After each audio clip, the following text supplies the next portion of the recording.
On the Brooklyn Bridge tonight, voices strong, knowledge tight. Thorough black talk in the air, changing minds, changing flair.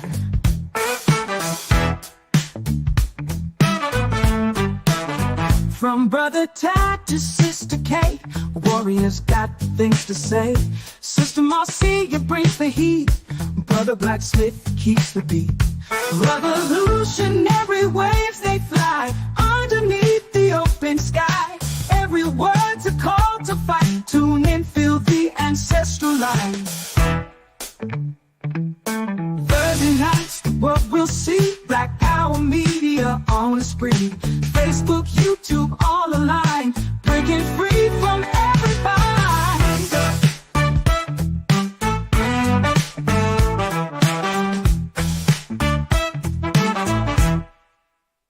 Social talk and politics, every voice breaks through the matrix. Commentary raw and true, for the many, not the few. Revolutionary waves they fly underneath the open sky. Every word's a call to fight. Tune in, feel the ancestral line.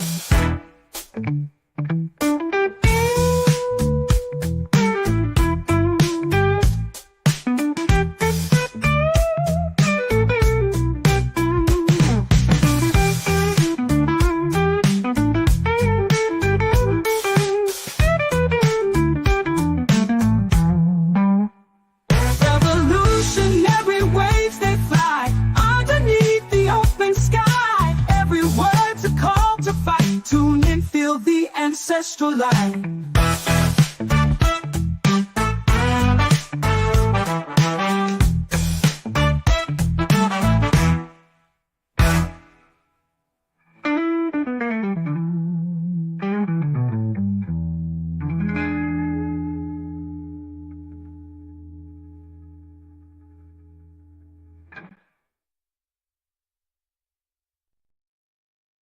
Good evening, good evening, good evening, family. Welcome to another edition of Thorough Black Talk with your sister Keisha, your brother Tad, OG Wisdom Podcast in the building, brother Blacksmith, brother Anunnaki on the bridge tonight.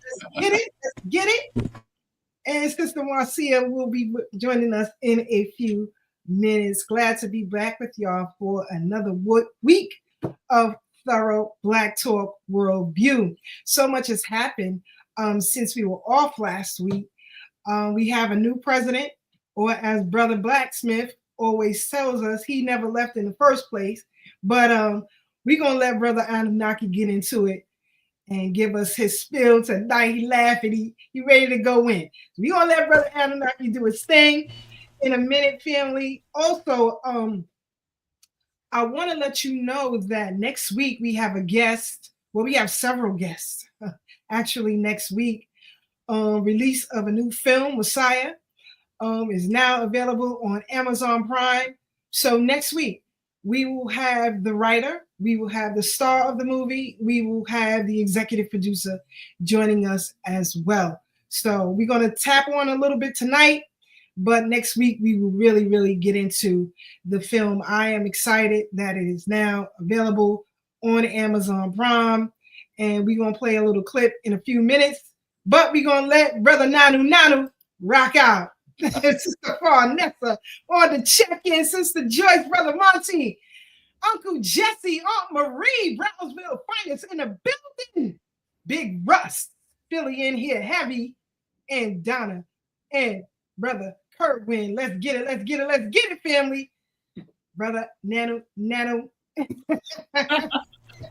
Hey, if y'all gonna clown me like that, I'm gonna say Shotbot.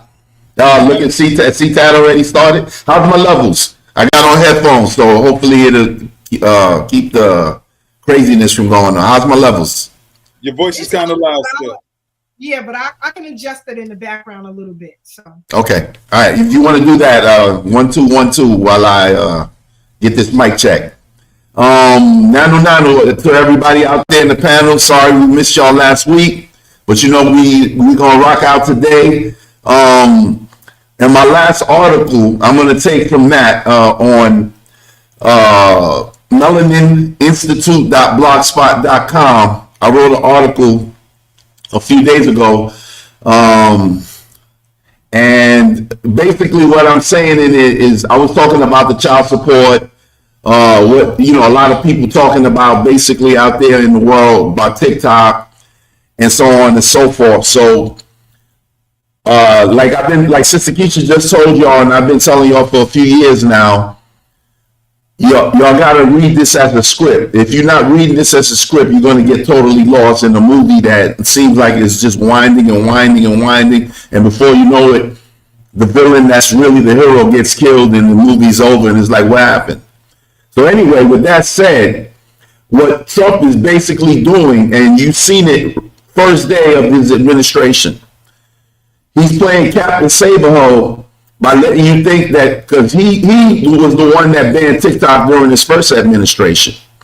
And then right when it was about to go out, matter of fact, it went out for a few hours and then he saved it and came back. So this is what he's going to do. And this is why I keep telling y'all, if you're looking at me as I'm deriding all that, I'm not doing that. I'm looking at the strategies employed so we can get over, because as our great teacher, all of us here, right now, as our great teacher, the attorney Alton Maddox, who was an attorney at war. He wasn't an attorney, he wasn't a lawyer, he was an attorney at war. That's the title. We got what they call excuse me. We have what's called an AG. He was the people's attorney. And he told us, you have to understand political science. You have to get a political education. So if you're thinking I'm riding with this dude just for the sake of liking him, that's not the case. Look at the strategies he's employing and things he's doing. So he's going to do something else and more things, because, I told y'all this on this show about 3 years ago, they're going to allow this to go so crazy that when he come back and just reverse everything like Biden did with him 4 years ago, y'all gonna be like, oh, wow. Remember when Trump showed up in the Bronx around September, late September last year? Oh man, everybody was in love with him. Those 95% of those people hated him 4 years ago. So I'm just showing y'all how this works. So that's what the show is going to be about. And now he's reunited with Eric Adams. So New York is already a done piece. I don't care if most of the people didn't vote for him there. So that's how I'm going to start the show. I'm going to give it back to my sister, because we're going to go in on that, and we're going to go in on it a little more later, I'm sure. Peace, y'all. Definitely got to get in heavy on that. I'll be pulling up some cues in the background as well on that. But also, too, Brother Black, before we get deep into that, there has been crazy weather across the country. Crazy. And we know what's really going on. But for the people who don't understand, because these extreme weather conditions in areas where they are not normal cause a lot of mental defect, if you will. I'm seeing some crazy stuff. I mean, people outside licking the damn snow. Like, why are you licking it? You a puppy? Like, what are you doing? Some dude from Louisiana, he had the nerve to post this garbage too. He on the ground licking the damn snow. But Brother Nana, give the people your 1-2 on what do you think that is happening and how it's affecting so many people. Well, for the most part, the snow affected the Gulf Coast, which for those of y'all who, and man, thank you, sister. You just gave me a connection I wasn't making until right now. Does it, the person we just spoke about like 15 seconds ago want to rename it the Gulf of America? Did you hear that? Okay, so, I mean, it snows on the Gulf Coast, of course, but they got 10 inches. I mean, that's unusual for it to snow that much down there, and it don't snow, somewhere north of there where it typically snows, even if it snowed an inch or two. So there's definitely some connection there, and I hope I made one. I'm not saying I did. I never looked at that angle before you said what you just said.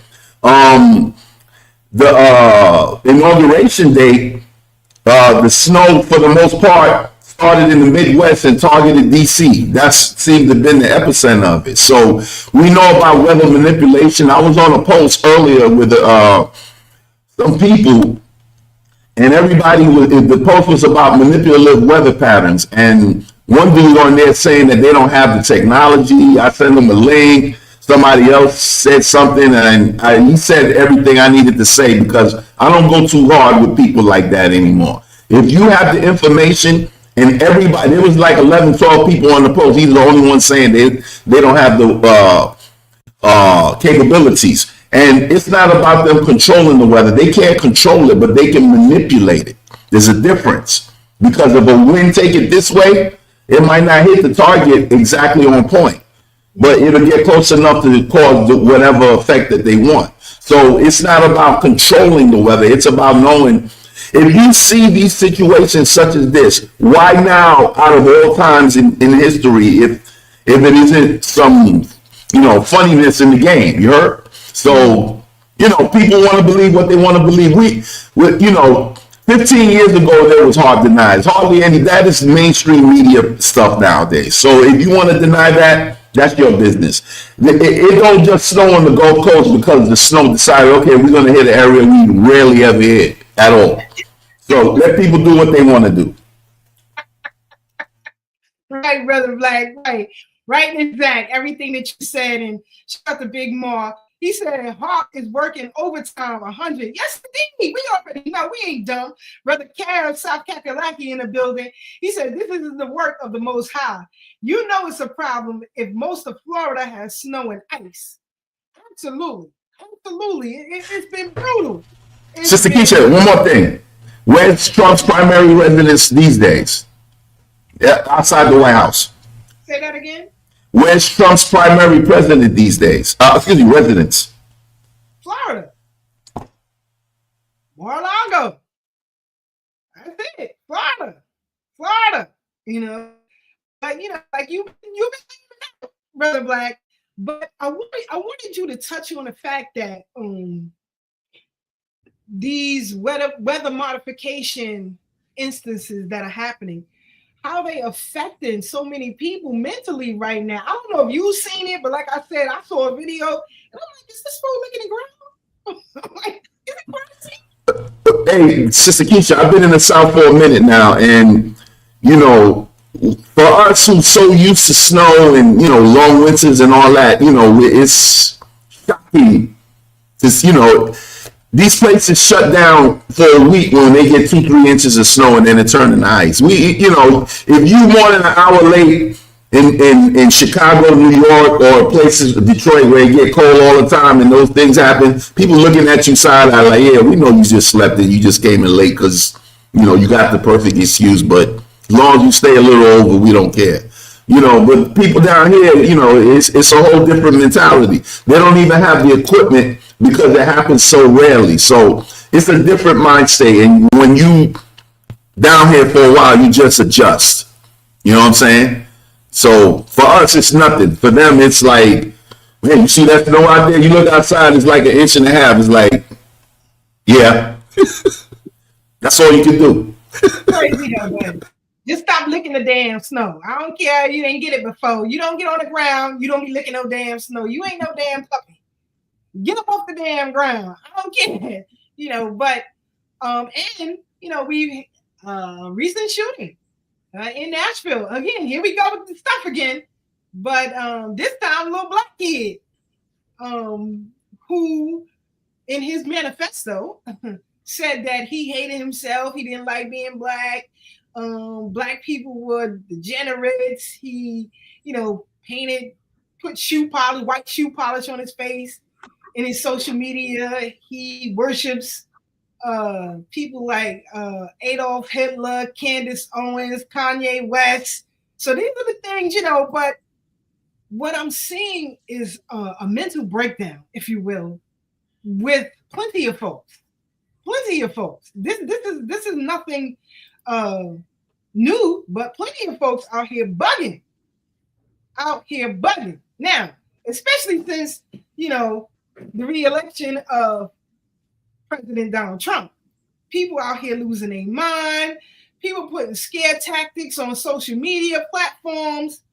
But, you know, when I watched the inauguration, well, some of it, but I focused pretty much on after the inauguration when he went back to the Oval Office and he started, you know, executive orders, 45 of them, I believe, you know, and he was signing stuff before he even knew what it was. You know, the dude standing next to him and he's explaining what each of these executive orders are. And Trump is trying to be gracious with the press. He just signing stuff. He didn't even hear what the dude said. But one of the things that, you know, really struck a chord with the nation is this whole sanctuary city mess. And then we'll go into his interview with, Eric Adams' interview with Tucker Carlson. But this whole sanctuary city mess is nothing but identity theft. And I always told y'all that. These people are usurping your identity and using it for their own benefit. Well, I saw something, and I thought maybe I'll share it with y'all to prove what I'm saying. The first sanctuary city was for enslaved Black folks. Period. Period. Do not let these people steal your birthright and your identity. Now, I'm not going to read all of this because it has to do with President Trump, Obama, whatever. I'll put the link in the chat so y'all can read it on your own time. I just want to focus here. Okay? Let me see if I roll it up soon. Everybody can see that? You see that, Black? You can see it, Tad?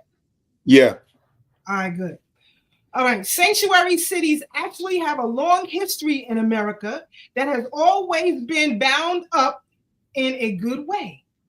In the problem of American federalism, the sanctuary city was home to America's first significant class of refugees. Fugitive slaves. Petitions to the first meetings of Congress in the 1790s praised sanctuary cities and even sought federal protections for refugees. Slaveholders complained about it to no end, petitioning the state and federal governments alike for stricter laws.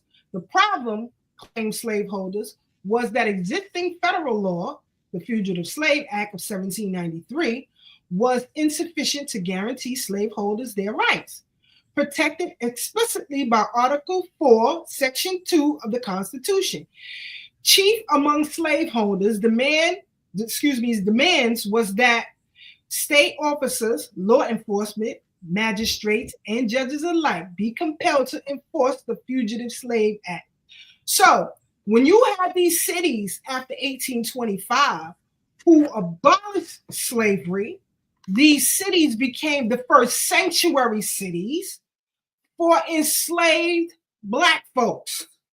They just regurgitating history and affording a right to illegals to take your birthright. And then you wonder why Black people don't get nothing, because history is going to show you all voted for it to give up your birthright, whether you're a Democrat or a Republican. And they guarantee the distractions so you don't know the history. So you can keep making the same mistakes. Just like when people was championing for these LGBTQ flags to go up all over the place. That came by way of this murder of George Floyd. And everybody grandfather claused themselves and wrapped themselves in the cloak of Black suffering. And we, in our ignorance, voted for it.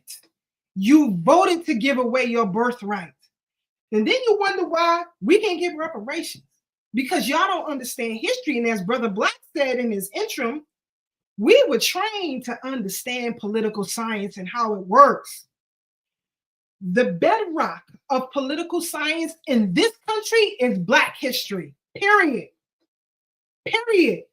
Every fabric of government in this country, we permeated from our ancestors' blood. Now, There is a book. It's called Stolen. Let me see if I can get the author. Give me 1 second.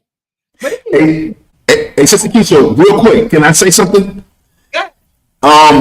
It's the same thing. The correlation I got with what you just said a second ago was with Bayard Rustin admitting on his deathbed that the whole purpose of the civil rights movement was to usher in gay rights and LBGT, exactly what you said a minute ago. So we already have a precedent for that.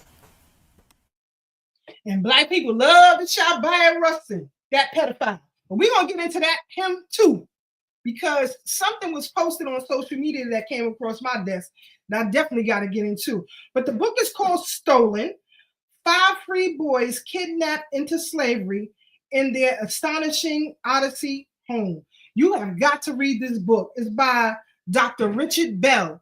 I'm going to try to, matter of fact, I'm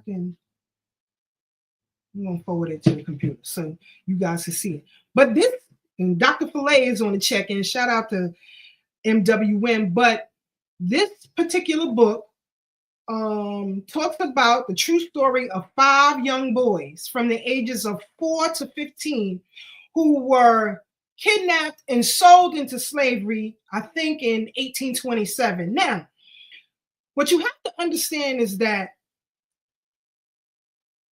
when it comes to northern states, New Jersey and New York had the most of enslaved people. Now, when it was abolished here in the 1820s, that's when these kidnapping clubs came about.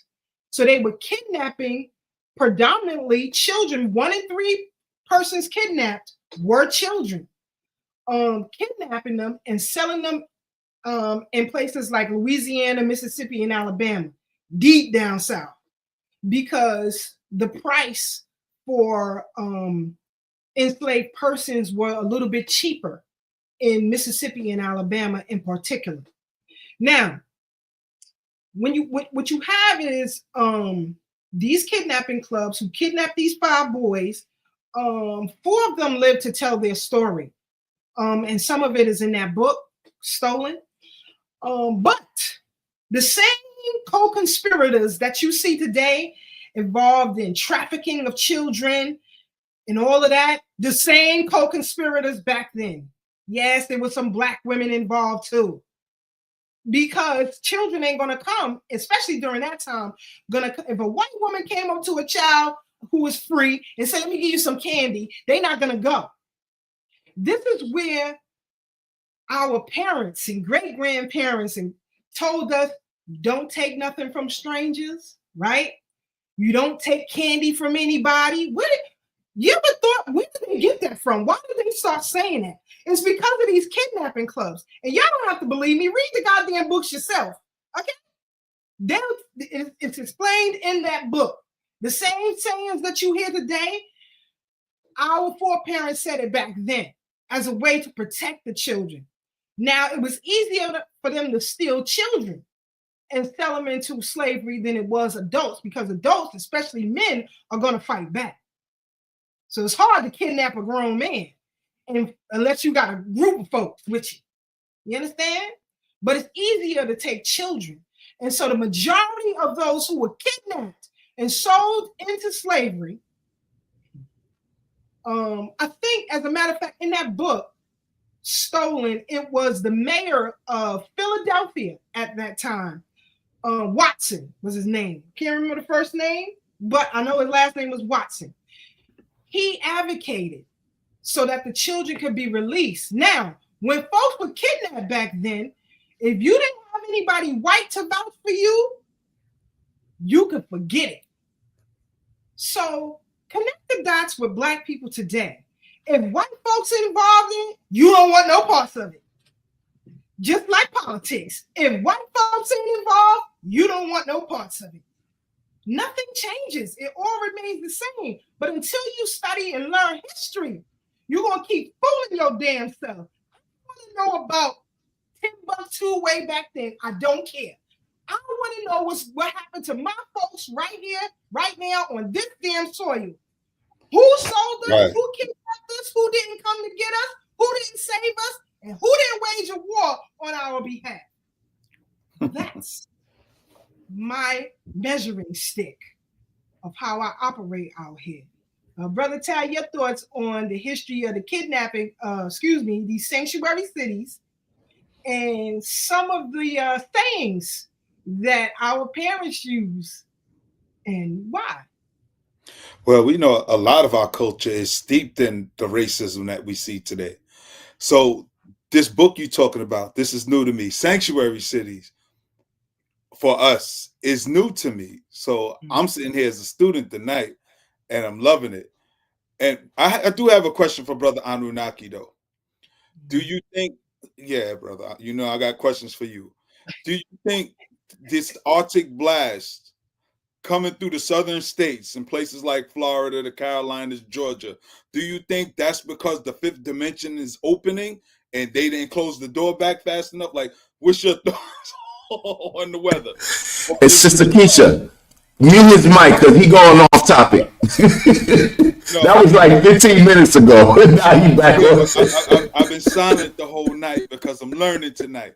Tonight, I'm the humble student. Right? No, I really real talk. No, Tad, that's a real question. Art or weather manipulation, whatever they're using. Right. There's so many ways to do it.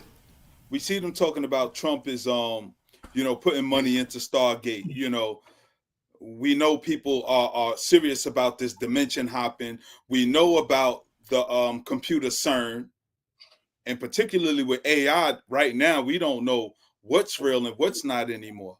You know, I've been tinkering around with AI behind the scenes, and they make pictures do some things that if you didn't know was AI, you would believe it's a real thing. Like even to Fat Joe getting booed in Chicago, supposedly, things like that are questionable. We don't know how real that is. I'm echoing why. Yeah, I don't know because that's not me this time. I think I know why. I'll fix it. Give me a second. Yeah, because you're echoing too, sis. Yeah, I see. Right. So, with so much going on, like even a couple of months ago, we did the Laurel Yanny experiment. Remember, we played the frequency here on the show, and we were talking about manipulations of frequencies. So what may seem strange to some people who are unlearned, those of us on this panel understand that there's more nefarious things going on because we can't imagine the depths of the ops wickedness and how they weaponize everything. Things that can advance humanity, they actually use it to oppress us. So with the weather changing, with all of these technological advances, yeah, it may look good on paper, but we know that in the wrong hands, it's definitely going to be weaponized. So it's hard for me to have sympathy for a lot of people, though I genuinely care about humanity. To be honest, let's be clear. I care about humanity, but I'm more concerned with my community, more specifically, because we understand that this is a competition for resources.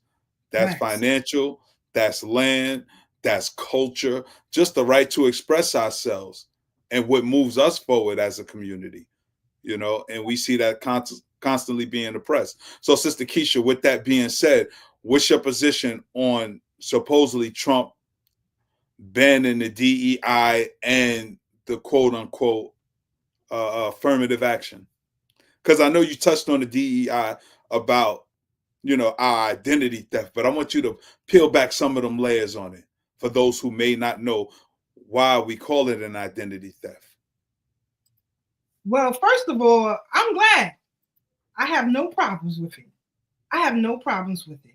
Let me get Sister Marcia on the bridge first before I continue. I forgot Sister Marcia, but she's like, what the hell going on here? Nah, Sister Marcia, African is on the rise in the building. What's good, Sister Marcia? I'm frozen. Peace, family. How is everyone today on this thorough Thursday? Let's keep it thorough and keep the conversation flowing. I'm glad to see everyone live and everyone on the chat. Happy to see y'all again. Let's keep it thorough. Holla. Definitely. So with this DEI erasure, if you will, well, so they said. But again, another president after him will do his own thing, right? I'm not concerned with executive orders. I am concerned with law. And so our rights fall under the Civil Rights Act, if you will. These executive orders to strike down DEI, who only benefited white women, Latinos, Asians, who else? LGBTQs, everybody but back. right, everybody, grandfather clause themselves into our suffering and became cloaked and covered when we are pushed out. Because Sister Marcia comes from a corporate background, right? Myself can count on a half a toe how many black men I've seen.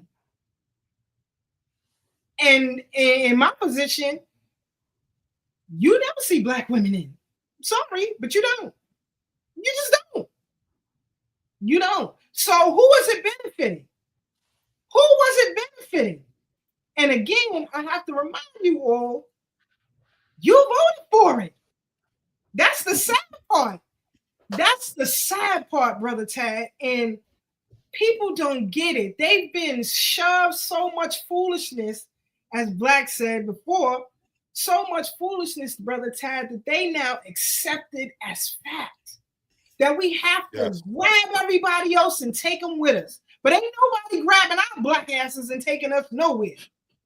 Nowhere. Right. Shout out to Doggy Diamonds TV. He keep putting his foot on Fat Joe neck, and I love it. Word. The clown got booed in Chicago. No more DEI in hip hop. How about that? All right. No more DEI in black music. How about that? When we getting the diversity and inclusion for that? We got to kick people out. Period. So start from scratch. What's for us is for us. What's for them is for them. I have a question for you also. Go ahead. I have another question. In relation to Reconstruction, do you think that since the rug's been snatched from up under so many people who's been relying on the liberals' handouts or whatever you want to call it, do you think this will put the fire to our folks to do for self again? Or will we just sink back into a deeper, lazy sleep? For the intelligent amongst us, this is a great thing. Okay. For the docile, this is problematic. That's why you have Don Lemon on social media having temper tantrums about Elon Musk hand signals. And, you know, you have people like Gayle King having fits, Whoopi Goldberg having fits, Roland Martin's, his eyes can't get no bigger. They about to pop out his forehead. He going crazy. But again, this is rhetoric for fear that, our dollars stop. That's what happens. All of these media talking heads, their dollars are stopping. They don't give two F's about none of y'all. None of y'all. None of you. But you have to realize that. That's why you have to get, shout out to Sister Almanet too, the Midwest crew. But that's why you have to get on board with delineating yourselves from these political platforms, Democrat and Republican. Now, when former President Biden won, he immediately came out and thanked Black people. Told you the balance of power. When Donald Trump started his inauguration speech, he immediately thanked Black people. You're going to learn that you are the balance of power in this goddamn country, and you can easily seize it. I'm not asking any of you to get out there and march in the streets, take off time for work, use any money in your pocket. I'm not asking you to give me more than 2 minutes to go to vote.gov or org, whichever one, both of them work, and take yourselves out of those parties. Re-register as an independent non-party affiliate. Why is that so difficult? So we can, in 4 years, make our own PAC or political party and take our reparations, just like Trump did. off the rip. Could you, if I was president, if you write me in as president, off the rip, day one, I'm leaving the inauguration, I'm going straight to the Oval Office, executive order, such and such and such. You getting reparations off the rip. You could have been got it in the 1890s. But you don't understand history, you don't understand politics, you don't understand military science and how it all works together against you. You don't understand because you weren't trained to understand. You have to be trained to understand how these things work.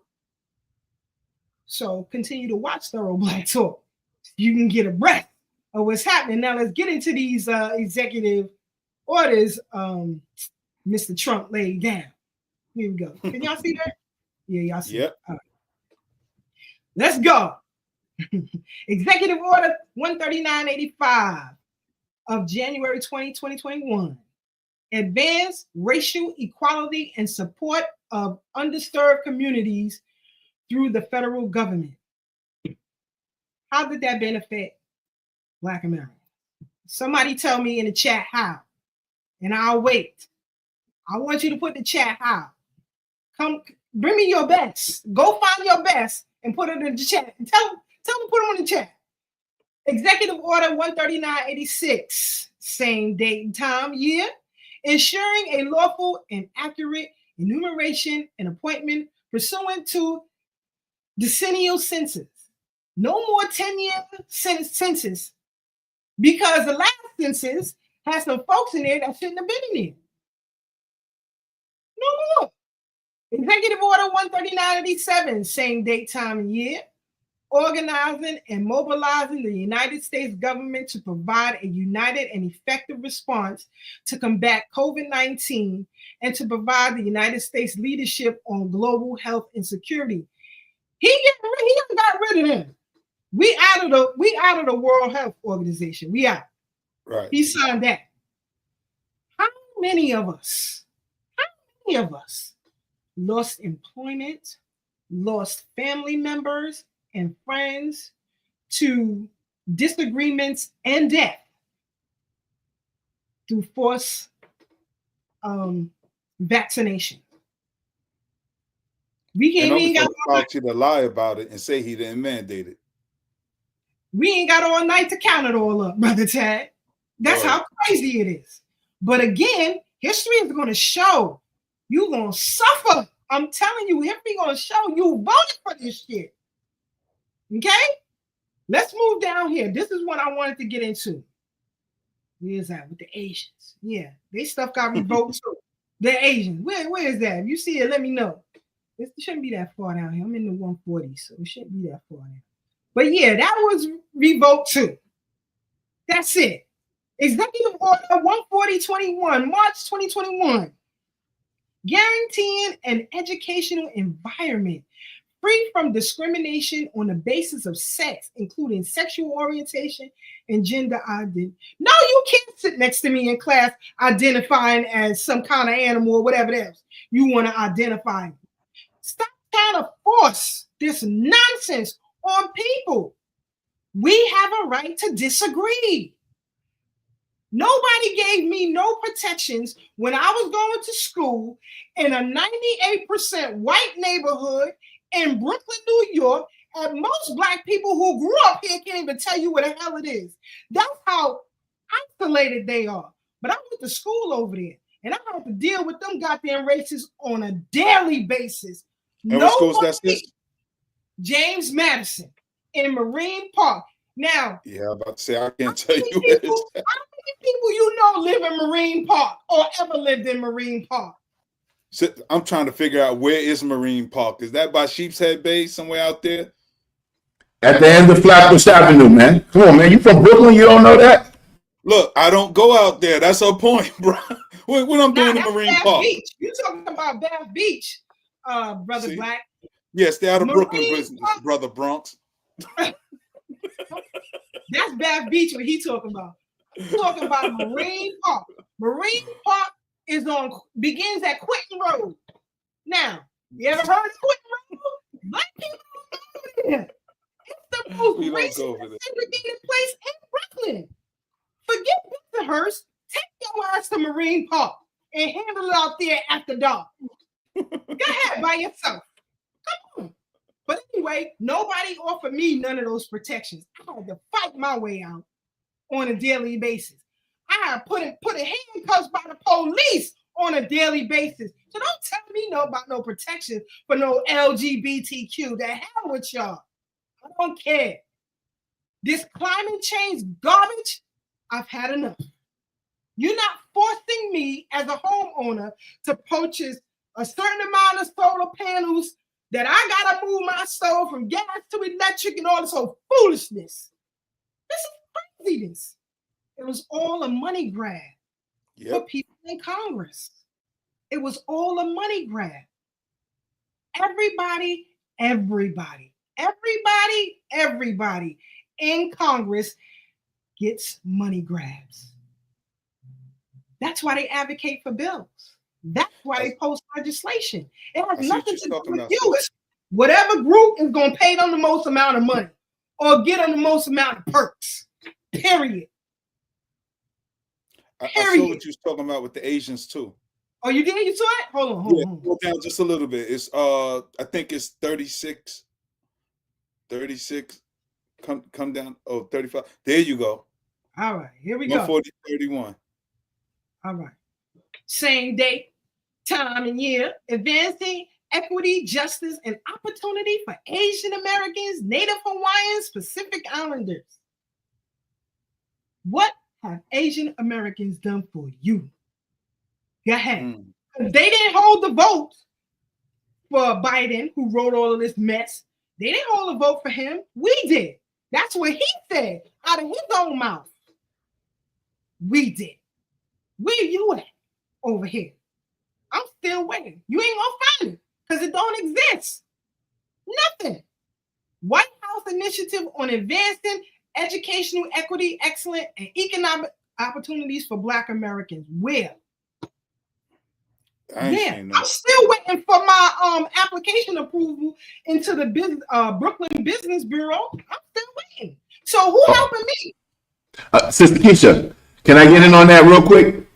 He's part of on that in particular. He's thinking of it's in the plan. I ain't saying he's going to do it. It definitely is probably too early at this moment, but he's going to ban the Department of Education and give back those tax dollars to people so that they can homeschool their children. And with that, allow people like you, Butter, and Anya Palmer. I know he passed away recently, and Marcus Klein can expand because those people can get their money and invest that into their schools, and then start that as a process all over the country. So I'm appealing to you and Sister Marcia in particular to start thinking about homeschooling our children when you can. Well, nobody. Sorry. That ain't for me. That ain't the job for me.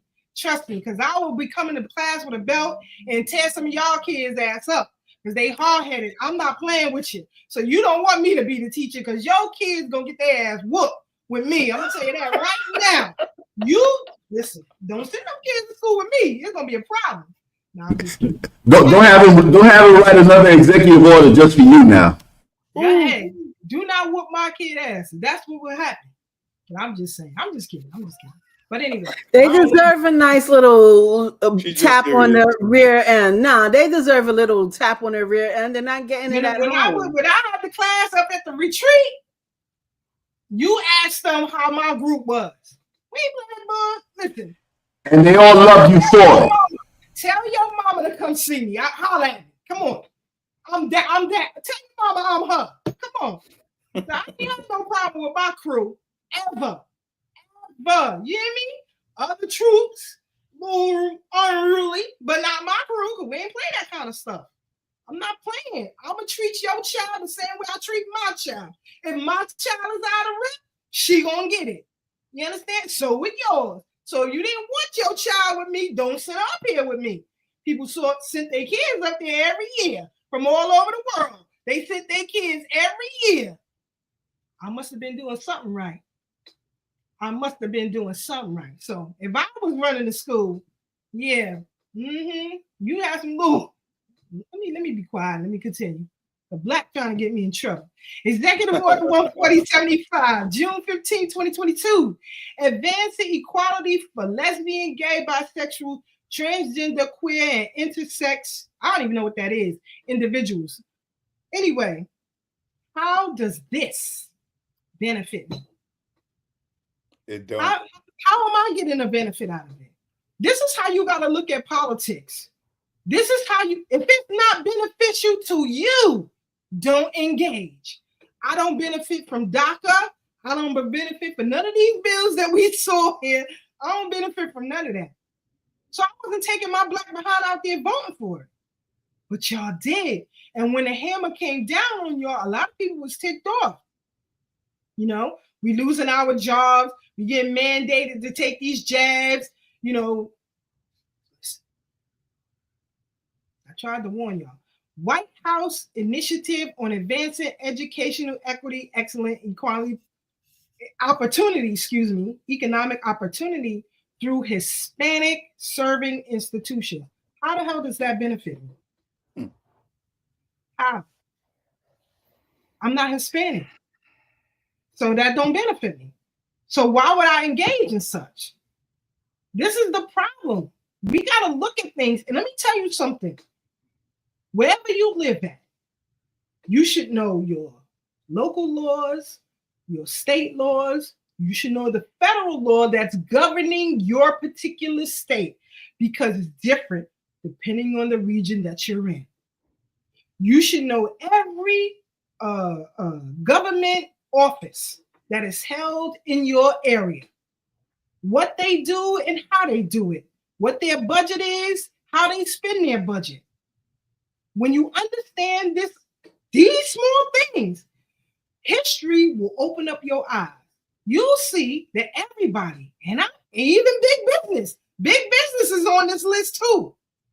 Big business was getting money hand over fist. A lot of that got to stop.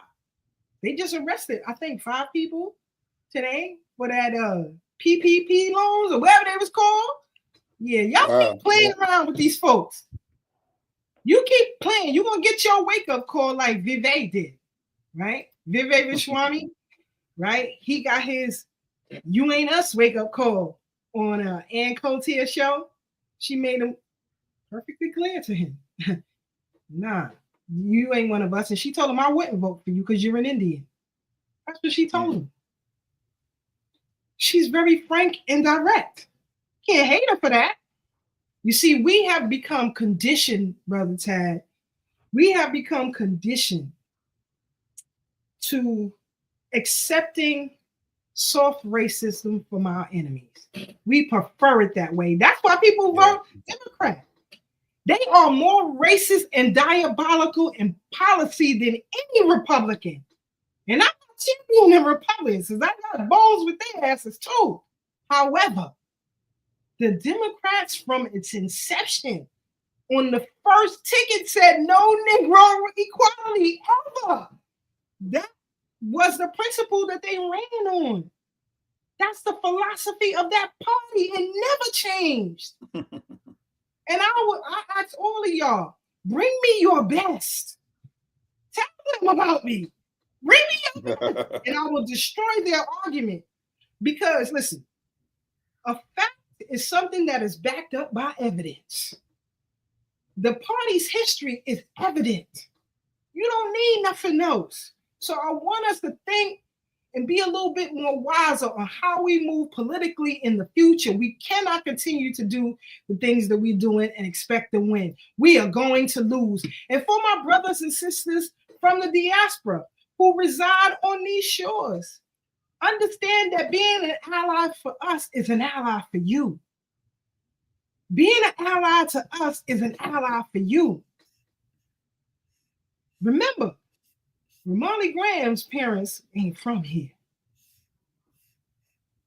Nafissatou Diallo, when DSK did what he wanted to do with her in that hotel room, it was 3 Black American women who got the signatures and rushed them to the courthouse on her behalf. None of them cats from the continent was on that heat with me, Miss Vera and Deidre. Nobody else was out in that heat with us. So again, it's time for you to be an ally. And if you're not an ally, we're going to do away with you.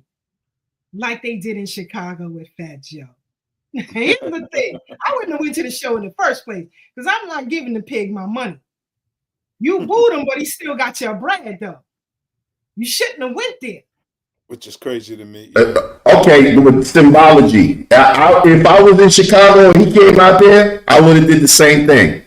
Because that's symbolic. That's shown all over the world. So, he's canceled, basically. That's basically showing he's canceled. Pretty much. He got the Drake treatment. And Drake was snitching behind stuff. Oh, I'm going to sue you. I'm going to sue you. You're a crybaby and a coward. Banana rabbit. Like, cut it out. Cut it out. So, listen, family. It is what it is. Let's go to some clips. And we'll come right back and we'll discuss. Right now, available on Amazon Prime, Messiah the movie. Check it out at your earliest convenience. You can either rent it or purchase it. As I said, next week, we will have the executive producer, the actor, and writer of Messiah the movie to join us. Here's a clip, and we'll come right back.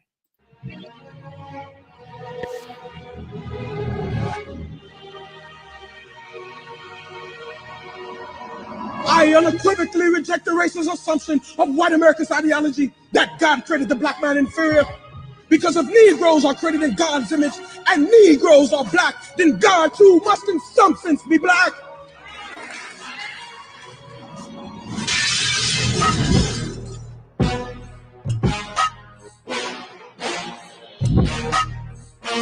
It's time to unite our brothers and sisters across the country and sail to Africa. Who does he think he is? Black Moses? You better stop him quick. He's going to tear this whole country apart. Hold your head high, Marcus. You are not the first the system has tried to break. And you will not be the last.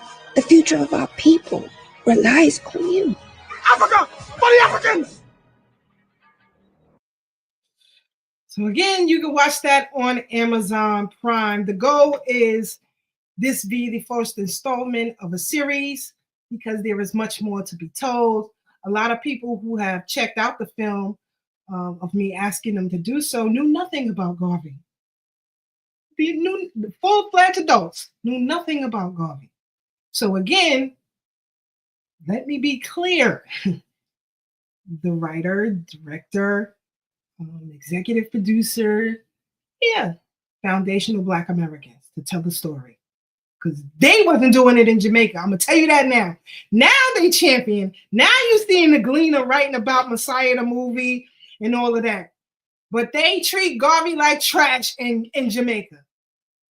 Bring me your best, and I will tell them to their face they're a liar. They don't give two craps about Garvey. Their idols in Jamaica is Norman Manley and Bob Marley. Period. Period. If anybody tell you different, they're a goddamn liar. And tell them to come over here. Tell them to come over here. I got some work for them. Sister Marcia, because I know you saw the film. We saw it together at the film festival. But your thoughts on Messiah, the movie? I am glad that it's being distributed through this medium. So more people could ingest the story. And of course, why would you know this story? This person has been erased from the legacy of people, because why do you want to know a Black man that stood up for Black people? That's the last thing that they want you to know about.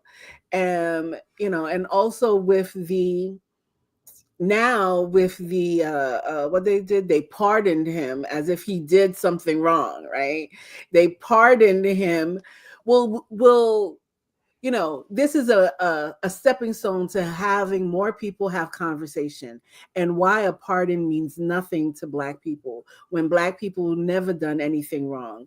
So it's really good that it's coming out through this medium. I beg more people to watch it and, become part of something and understand what Garvey stood for. Read the the Constitution that Garvey set up and what that is made of, because too many people don't even know that there is a Constitution that was made up, and it was made up here in New York. It wasn't made in Jamaica. Yes, he fled Jamaica because Jamaicans, the white Jamaicans, the Kamala Harris folks, did not want him to exist. And in order to secure his freedom, he traveled on and landed here and did a good job. And that's what all people should do wherever they land, is do good work and help the people advance. And if that's not what you're doing, then don't be useless, you know. Don't stand in the way of folks doing good work. Facts. Like my brother Ashe says, the battlefield is where you stand. Period. So go ahead, brother Ty. You want to say something? Oh no, I was gonna say, I echo Sister Marcia's sentiments. It was dope. It was shot dope. The quality. It was well thought together, well thought out, and well put together. You know, unfortunately, sometimes we have the value in the story, but not in the production. Right. And with this, it was value in the story and in the production. Because as I'm sitting there watching it, you know, knowing.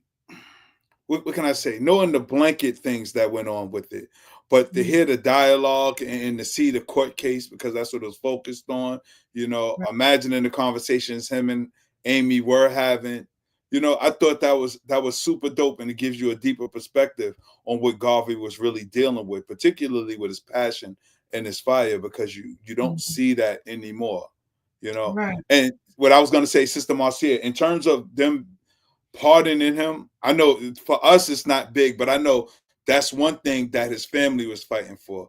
When I saw his son Julius Garvey speaking, that's what his whole purpose of being there was for, to get people to support him in the efforts of getting his father pardoned, you know, posthumously. And still he had, that's when I asked him the question about the white woman. Yes, because we have to remember he's asking forgiveness, so he still doesn't believe in his father's dream, in my eyes. No, right? I'm with you. Because if you believe in the dream, I don't want to pardon. He never did anything wrong. I won't believe that, you know, and you have evidence that there was an agent placed in your parents' organization. Mind you, at this time, it's both his mother and father, and his mother still championed, and he still, you know, he went left or right, whatever it is, he went the other direction, and he's going to ask for a pardon. But his mother wouldn't stand for that.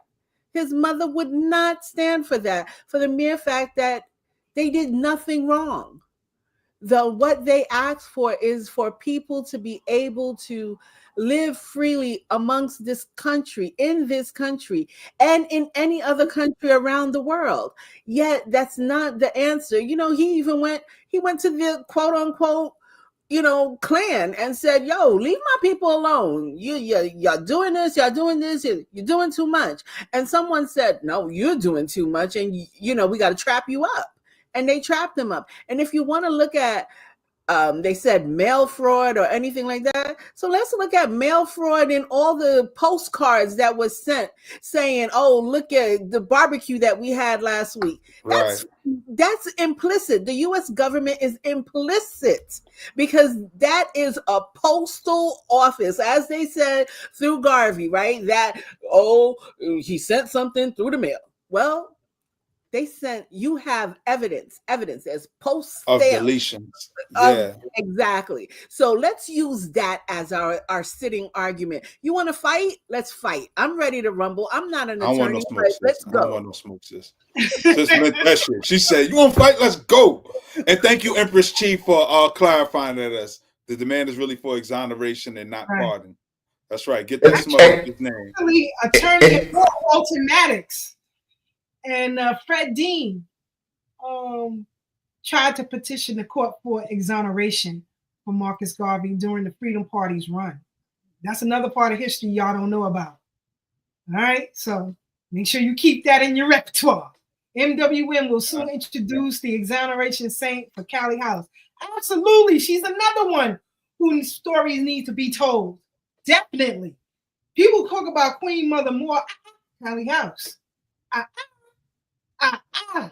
One day, I think I'm gonna do an expose on Kylie House on the show one day, because you got to know who this sister was. But remember on the show, for our viewers out there, and I put the link in the chat for the history of sanctuary cities, so you guys can read it at your own leisure. I'll put that in the chat. But now, previously on the show, we talked about the first Black woman in America to run for president, Charlene Mitchell. We also talked correct AI. Right. Well, you have to correct the AI. Right. And so I said there's a reason why they try to erase her from history and put Shirley Chisholm in her place. And we're going to play this little clip of a video about the Communist Party. Some of the things are not true. And we're going to try to stop it. I'm going to try to stop it so we can discuss some things. But Charlene Mitchell ran under the Communist Party. So let's look at this brief history, and we'll come right back and we'll discuss. Hold on, family. Attempt to recruit young Americans. Lenin ordered the establishment of the Young Communist League, which Bayard Rustin, who would later become a speechwriter and advisor to Dr. King, was a part of. Okay. Hold on. Let's mute Brother Black. All right, that's the problem. All right. So they talking about Bayard Rustin, right? Now, let me get me and Brother Tad up in here. Let me remove this to the side. Let's get Brother Tad up in here real quick. Let's talk about Mr. Bayard Rustin. You know, a lot of people love this dude, Tad. You know, they talk about him trying to say that, you know, he was a great man in the civil rights movement and all that. If you will, brother, please let the people know the real history of Bayard Rustin. Well, I mean, for those who don't know, Bayard Rustin he pretty much inserted himself into the movement when Dr. King had built his momentum. And he introduced Dr. King to the teachings of Mahatma Gandhi. What a lot of people don't know is that prior to Bayard Rustin coming into the movement, trying to dissuade Dr. King was protected by Robert F. Williams. Dr. King had his little security crew who kept them things, and Bayard Rustin thought that would send the wrong message. Lo and behold, what we later found out is that Dr. King wanted him to take the teachings of Mahatma Gandhi because Bayard Rustin loved white men.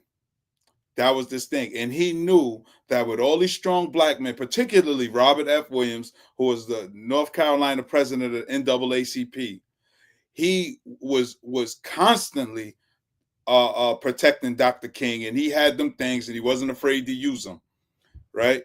Bayard Rustin derailed the ideology of self-determination and started talking this nonviolent stuff. But behind the scenes, Bayard Rustin got caught at least 2 times that I could think of with underage white boys being inappropriate with them in the car. And this is something they don't talk about when they keep talking about Dr. King cheated on his wife, Coretta. That's not true, because if he did, they'd have been brought the evidence. But they did threaten to say that Dr. King was having an affair with Bayard Rustin. And another thing people don't know about Bayard Rustin is that he married his adopted son, Walter Nagel. I believe Bayard Rustin was 27 years older than Walter Nagel. Introduced to him when he was a teenager, kept him for that long, and when they got a certain age, he decided to make him his spouse, life partner, whatever they call it these days. I'm out that loop. But this is who Bayard Rustin was, because his main concern was really protection of white folks. And then, you know, under the auspices that he's really helping Black people. And then he thought he was smart enough to debate Malcolm X, but that was a whole nother subject. There's so much about Bayard Rustin. In fact, there's a book, I think it's called The Lost Prophet. It's behind me on the shelf. But those are just some of the things off top of my head that went on with Bayard Rustin. There's some other stuff too. Okay, Brother Tad. Yes. Can you tell us the name of the book Williams wrote that he was most famous for? Williams? Who are we talking about that protected Dr. King? Oh, Robert F. Williams. Oh, his book, They Will Shoot Back. I believe the book They Will Shoot Back is about him. No, it's another one. him is called Negroes with Guns. Yes, Negroes with Guns. Negroes Yes. with Guns. Yes, Negroes with Guns. Yes. Yeah. Is anything I missed, Sister Keisha? Oh, and let me be clear. One thing that Brother Tad left out, that cocksucker was arrested several times on Harlem for trying to pick up young boys too. Right. Yeah. Yes. So yeah, what you did leave out is that what you said was he was trying to love white. Yeah, white men. It was boys. No, they were boys. Right. They were teenagers. Right. They were boys. One thing I got from Jeannie, from a lecture, I saw it on video. I never see Jeannie live. But one thing I got from Jeannie is he said that Adam Clayton Powell told King, if you don't tell the people that this man is a homosexual, I'm going to tell them that you sleeping with him. I got that from a Jeannie lecture. So, because at that time, we know, us who are a little older, we know that, homosexuality wasn't always so welcoming. And there was a time when, I'm old enough to remember when dudes used to go to the village just to beat them dudes up back in the days. And that's when they started getting brolic and all that. Thanks.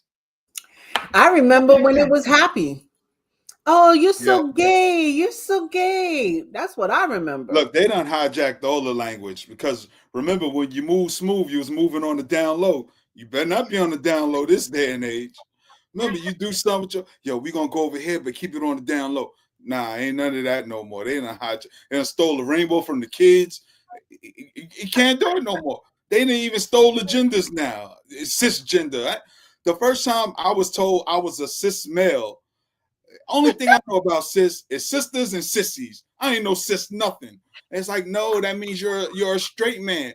Yeah, I'm straight, so I'm just a man. Just say I'm a man. Don't do all of that. That's right. Just say I'm a woman. He's a man. And sissies. What is cisgender and trans? This look, I don't even take mass transit no more.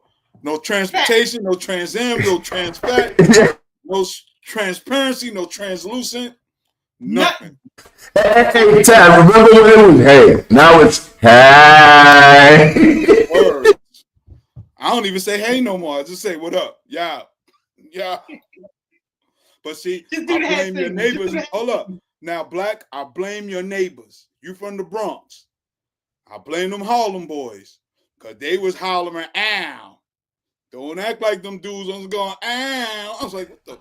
I was out of New York by that time. I never heard that before. Never heard that before. Came out with all that pink and they was yelling, ow. Nah.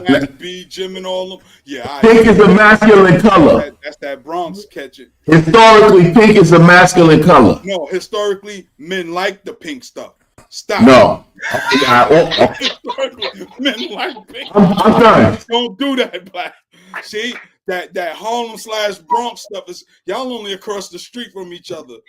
Where me and Sister Keisha from, lady said ow, fella said ho. That's it. Lady said ow, fella said ho. Dudes ain't say ow. So you gonna hold that with the rest. It started in the Bronx. Now you conflating conversations now, bro. It started in the Bronx, man. Come on now.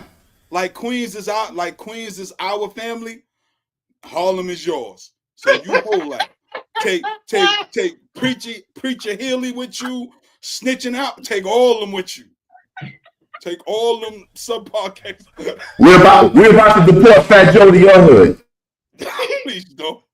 Take him with you please, to Mars. Please do so I can handle him accordingly. Come on, bring him over here. Drop him off right here. He gonna hide in Bushwick or Sunset Park. With the rest of the Oyage. Please he'll be safe. See, but let's Black, continue. Let's continue. We love our brother Black because he left the Bronx and he just left the planet altogether. He said, you know what? Beat me up, Scotty. I'm out of here. Take me to another land. Take me to another. We said, Sister Keisha, nobody want to go to the Bronx? I was rocking with him in Brooklyn. I ain't never rocked with Black in the Bronx. Look, Sister Keisha, for real, when you do the marathon, right? When we do the marathon, We literally touch the Bronx. We don't go in no block. You come off one bridge, go around the corner, come back on the other. And like, we're not spending no time in the Bronx. I didn't like that. I always hated that. 138th Street, and that's it. But yo, shout out to the Bronx though. I had good times in the Bronx in the 90s. I ain't gonna front.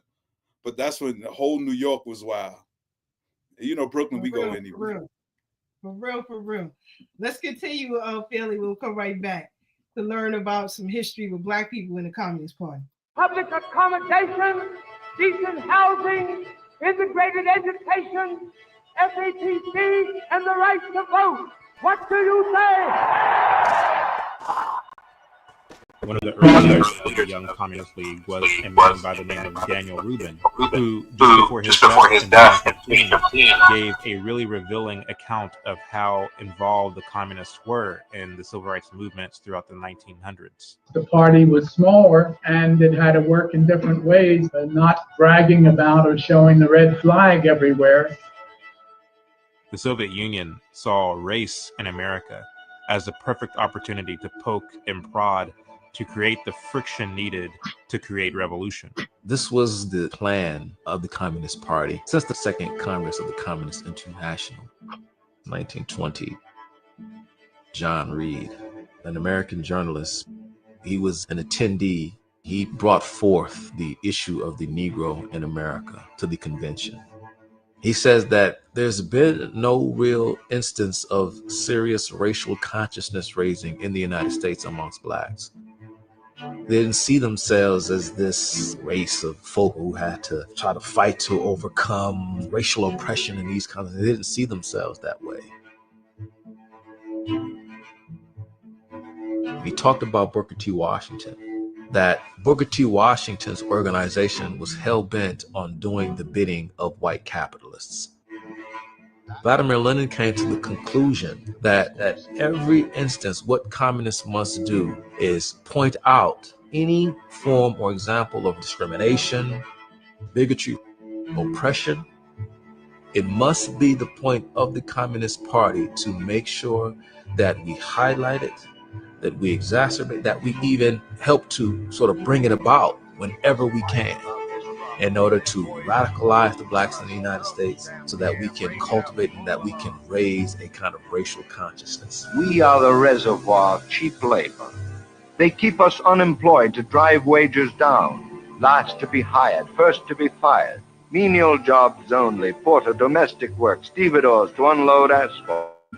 One of the directives we got from the Soviet Union was to deny their communist involvement. They were told instead to say that their activities was strictly due to their anger with the system. This is no communist vision. This is the angry black man vision.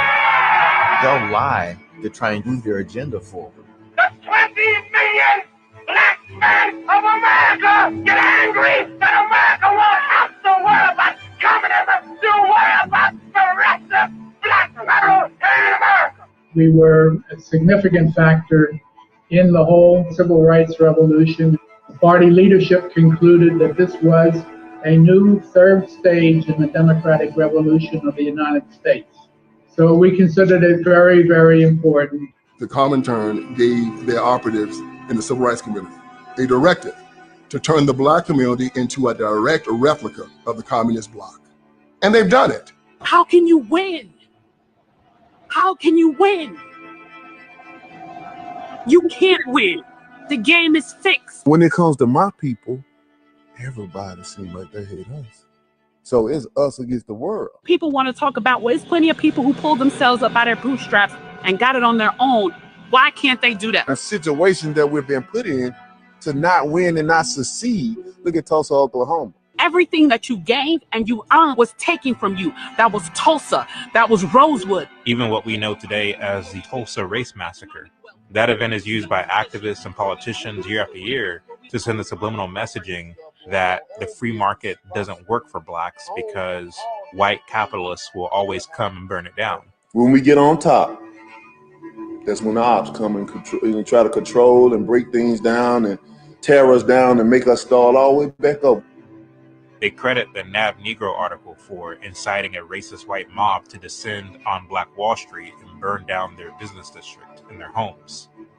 What they fail to mention is that article was written by Richard Lloyd Jones, who was a fellow traveler and self-proclaimed progressive, who was hoping to invoke the very reaction that the communist directive was after. The purpose being to disrupt real Black progress and to chase Blacks into the arms of the NAACP in the Communist Party. The fact that these events happened throughout the 1920s, immediately after the communist directive, is not a coincidence. We were in a worldwide competition. They wanted to show the world that America was chaotic, it was racist, and when you looked at America, you had this white hate group that was lynching Black people from trees. In 1922, the imperial wizard of the Ku Klux Klan, Edward Young Clark, he met with Marcus Garvey in Atlanta, Georgia.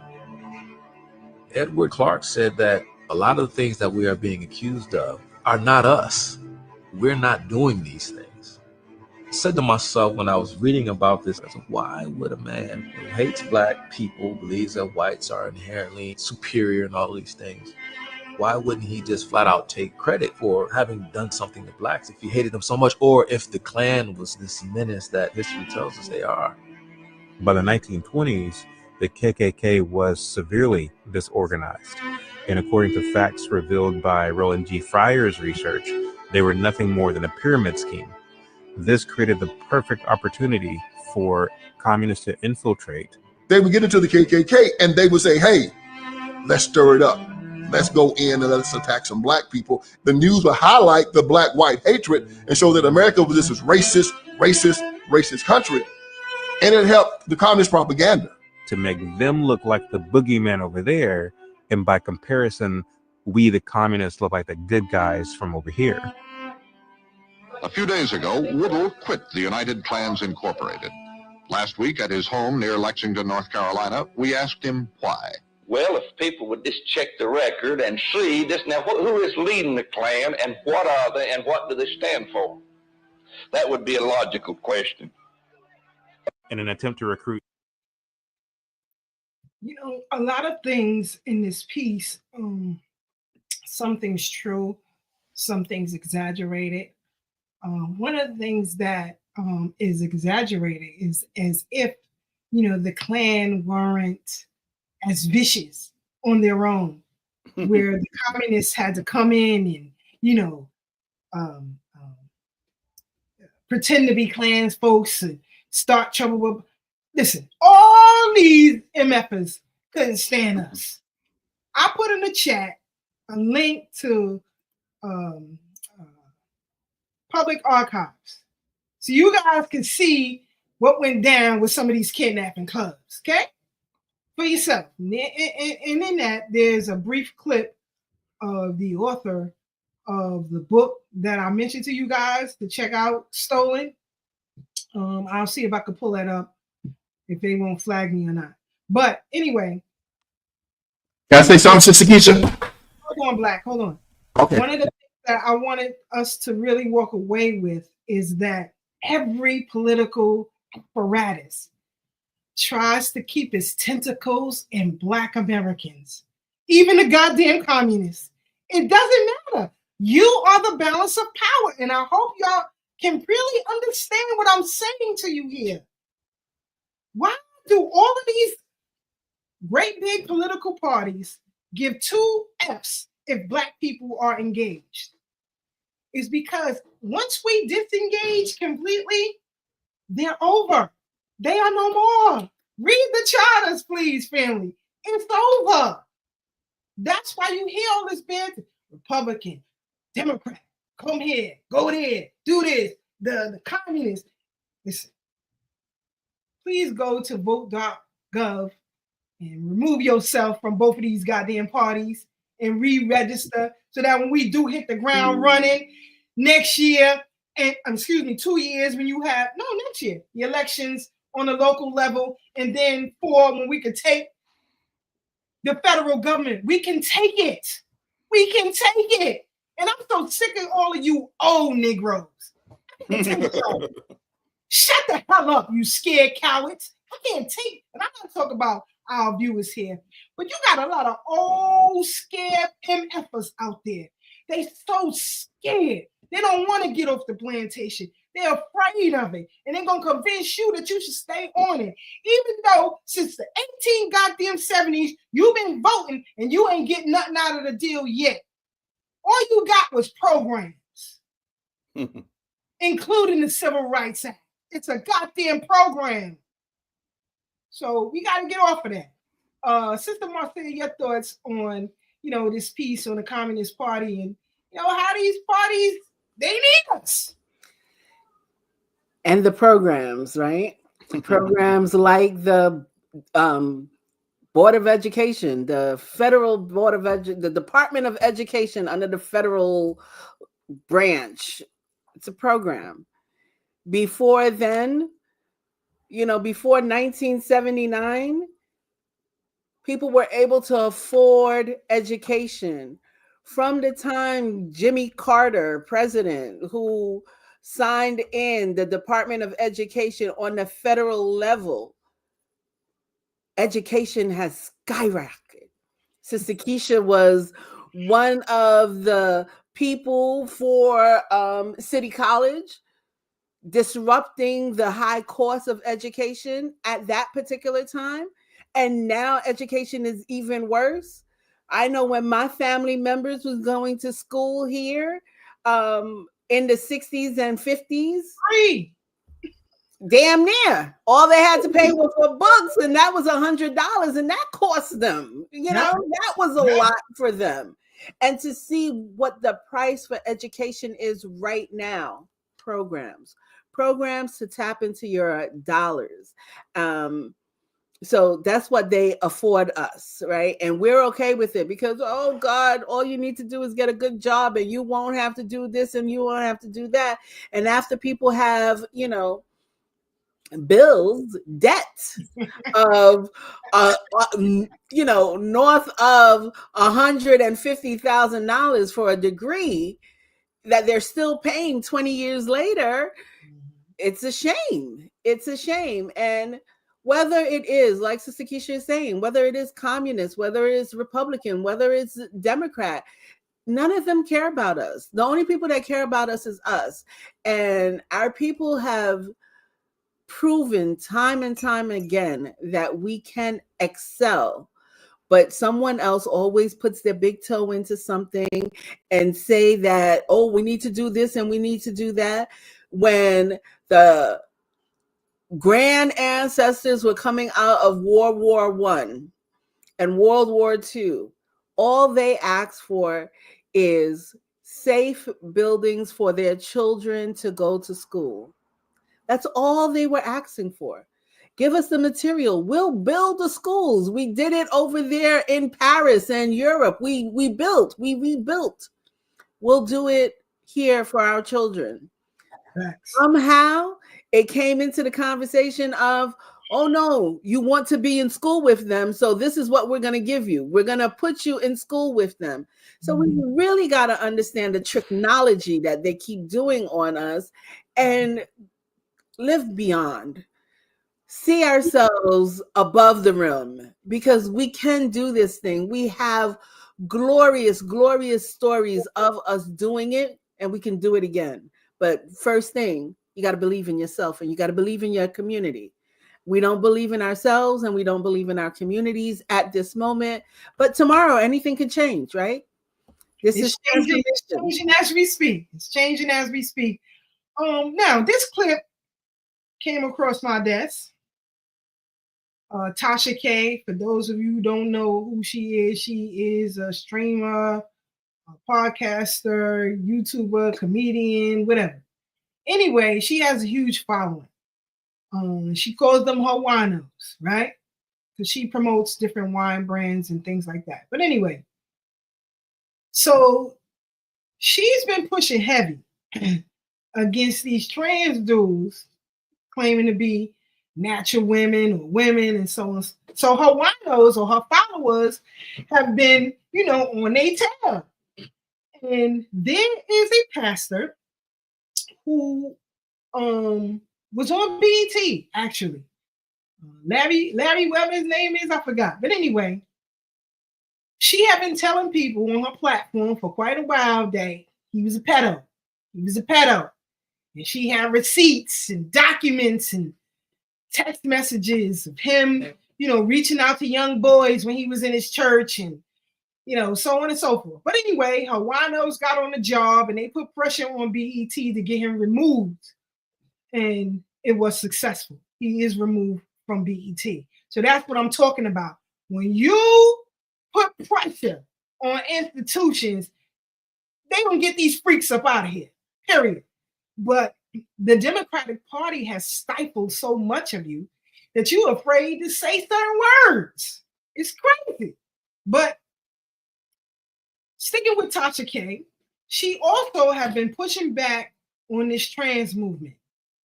Tasha K has had enough, like a lot of us have had enough. Don't push nothing over on me, period. Leave me alone, I'll leave you alone, period. But don't force me to do nothing to inconvenience my life. So every time she's on these platforms with these folks, she let them know, no, you're not a natural woman. No, you're a man with makeup and wig. But anyway, let's look at this engagement and we'll come right back and we'll discuss. Hold on. I think you're a beautiful trans woman. Seriously.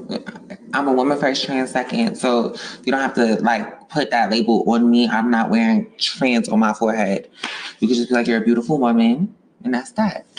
Well, see, Jocelyn, okay, so here's the thing. You want me to respect your pronouns and what you go by, right? I just don't feel like you have to put trans in front of everything. I get it. So here's where here's where we, and I don't want it to be, I think sometimes with any community or with any group, right? We all want to be respected as such, whatever it is that we are. I do feel that it's not reciprocated a lot. How not? Because as a biological woman, for me to acknowledge you as a full woman, that's you not respecting my truth and my reality. What are you saying? I'm confused. Right. When have I ever, you're putting trans in front of it, that doesn't have to do with anything. No shade. At the end of the day, trans woman, it's still all in the same category. It's not. It is. Yes, it is. It's not. Mm-hmm. When she said, right. Right. She said, I'm confused. Right. We're all confused. You are confused. Yeah. But remember, we went over this before when we talked about and researched the information about children being forced by certain adults and therapists to go into this trans, whatever they stuff. I get it. I get it. I get it. Hold on, but didn't they say the same thing? How the therapists automatically tell you to attack conversation. She didn't even get her words out before this man came in and started. You don't have to say trans. You don't let him get his business out first before you even say nothing. But I'm a woman first, then trans. I'm like, you can't be a woman. You can't give birth. You cannot. I am your mother. I am telling you what you are. I gave birth to you. The same with the crackers. I am your fucking mother. Hey. I'm sorry. Pardon. I'll pay the fine. I am your mother. I put you into this place and I'll take you out. And you deserve to be taken out if you can't respect. Listen, I don't got no problem. You want to be Batman, be Batman. But you are Batman and then you are whatever. So you are Batman. Well, what happened? Or Batgirl, whatever you want to be. But that shit crazy. Exactly. Because I can't be confused. I can't. I know what you can do. And you can't do nothing. You can't create anything from universal source. You can't. So sit back and shut up. Well, let me tell you what happened with all that. What happened is they intellectualized the conversation and baited you to get into it to the point of ridiculousness where it doesn't make any goddamn sense. And then we get baited in and then we argue. I don't argue about that stuff no more. If you want to be a woman and you say that's what you are, if I get at you and I find out you got a bigger one than me, it's gonna be some stuff happening after that. So I leave it at that. We ain't gotta get it. We intellectualizing bull stuff. And I'm not gonna be using expletives today. So with that, I yield. Man, listen, I've never been into fantasy. I've never been into that. Like, I didn't play pen when I was a kid. It annoys me. I don't like that. I'm not gonna pretend anything to make you feel better while making myself feel worse. Because for me to accept this foolishness, that means I have to suppress what I rightfully know. That's what's making people crazy out here. Go ahead, Tad. Now, I just want to give a shout out to my grandmothers who taught me as a child what a faggot and a bull dagger was. Hey, that's not PC. You don't talk like that. You use the right terms and pronouns, bro. My grandmama said, he a faggot. That boy a sissy. Oh, listen, I'm not playing this game. And shout out to everybody who ain't playing. We not playing that. You can make me crazy so you can feel some semblance of sanity. No, but I agree with Black. I agree with Brother Black, though. I'm not arguing with you. Man, if you want to be a shopping cart, roll on. Roll on, my dude. But please leave me alone. And then going back to the main topic, Keisha, what this show is about, 47 is banning all this bull stuff. So let's get back to the topic of what we came here for today. That's what he's banning and all that. Hold up, Black, you not mad? He putting black people back in chains. Hey, Sister Keisha, it's the hour and a half, and Brother Tad and Sister Marcia are going to do the first time for this year. So let them go. No, I'm talking to you, Brother Black. I'm agreeing with Sister Marcia. But Brother Black, you not mad that he gonna put us back on the plantation? He putting black people back in chains. He bringing slavery back. You don't know that? Because that's the foolishness I hear. I ain't gonna front. The last time when he was still in office, when he was still official, still in office, and they asked him, "What do you think about reparations?" He said, "Interesting." That was the only thing he said. He didn't say, "Nah, get him out of here." He ain't say, "Oh, we're gonna do it next week." He said, "Interesting." So just go with that. Don't ask me what I'm just gonna do for black people. Okay, thank you, brother. He ain't say, "Well, we got to do for everybody because rising tides lift all boats." He ain't say that neither. And the crazy part is, the fact of the matter is, people want to see us do for ourselves first. And this is something I tell my children. Ain't nobody ever gonna help you in life if they don't see you helping yourself. If you're not putting in no effort to do anything for yourself, you can't ask anybody for assistance. Assist you doing what? And that's how we as a community gotta move. People will only respect the self-determined. That's why the rainbow folks could get what they want, and those folks could come get what they want, and everybody. All you got to do is organize and make demands. Say, yo, this is the code. This is how we rolling up. Same way as when we go into a club as groups and crews. Yo, this is the rules when we go in here tonight. And we always know we got that one friend that act out of pocket. So you got a couple of people. And keep your eye on this dude tonight. But this is the move. This is how we rolling in here. This is how we rolling out. Us as a community, that's how we supposed to roll up in all of these spaces. We supposed to be unified and on code. And if we're unsure, just shut your mouth and let those who working work. Just be there to give us the numbers, make it look good. And that's what you call gang on a political sector. That's a fact. Talk that Bronx talk. Gang. Now, this is how we do it in the Bronx. Yeah, right. And shout out to everybody in the chat because, we appreciate y'all, because we got a sophisticated audience who really gets it. Can't hear you, sis. Definitely that. And we still ain't rocking with the Bronx. We don't care what y'all say. But anyway, it has never been a normal place. It never will be a normal place. And that's why I started hip hop. And y'all gonna argue that, but I ain't gotta listen. No, that was keeping this mic cut for the rest of the night. It's finished. Word. Brother About to ban you like that, nice Joe. to all of you. Hey, I'm from the Bronx when it's convenient, but I'm brother Anunnaki otherwise, right? Okay, see. Listen, Uncle Jesse said my father What a wasn't with Bronx. that BS.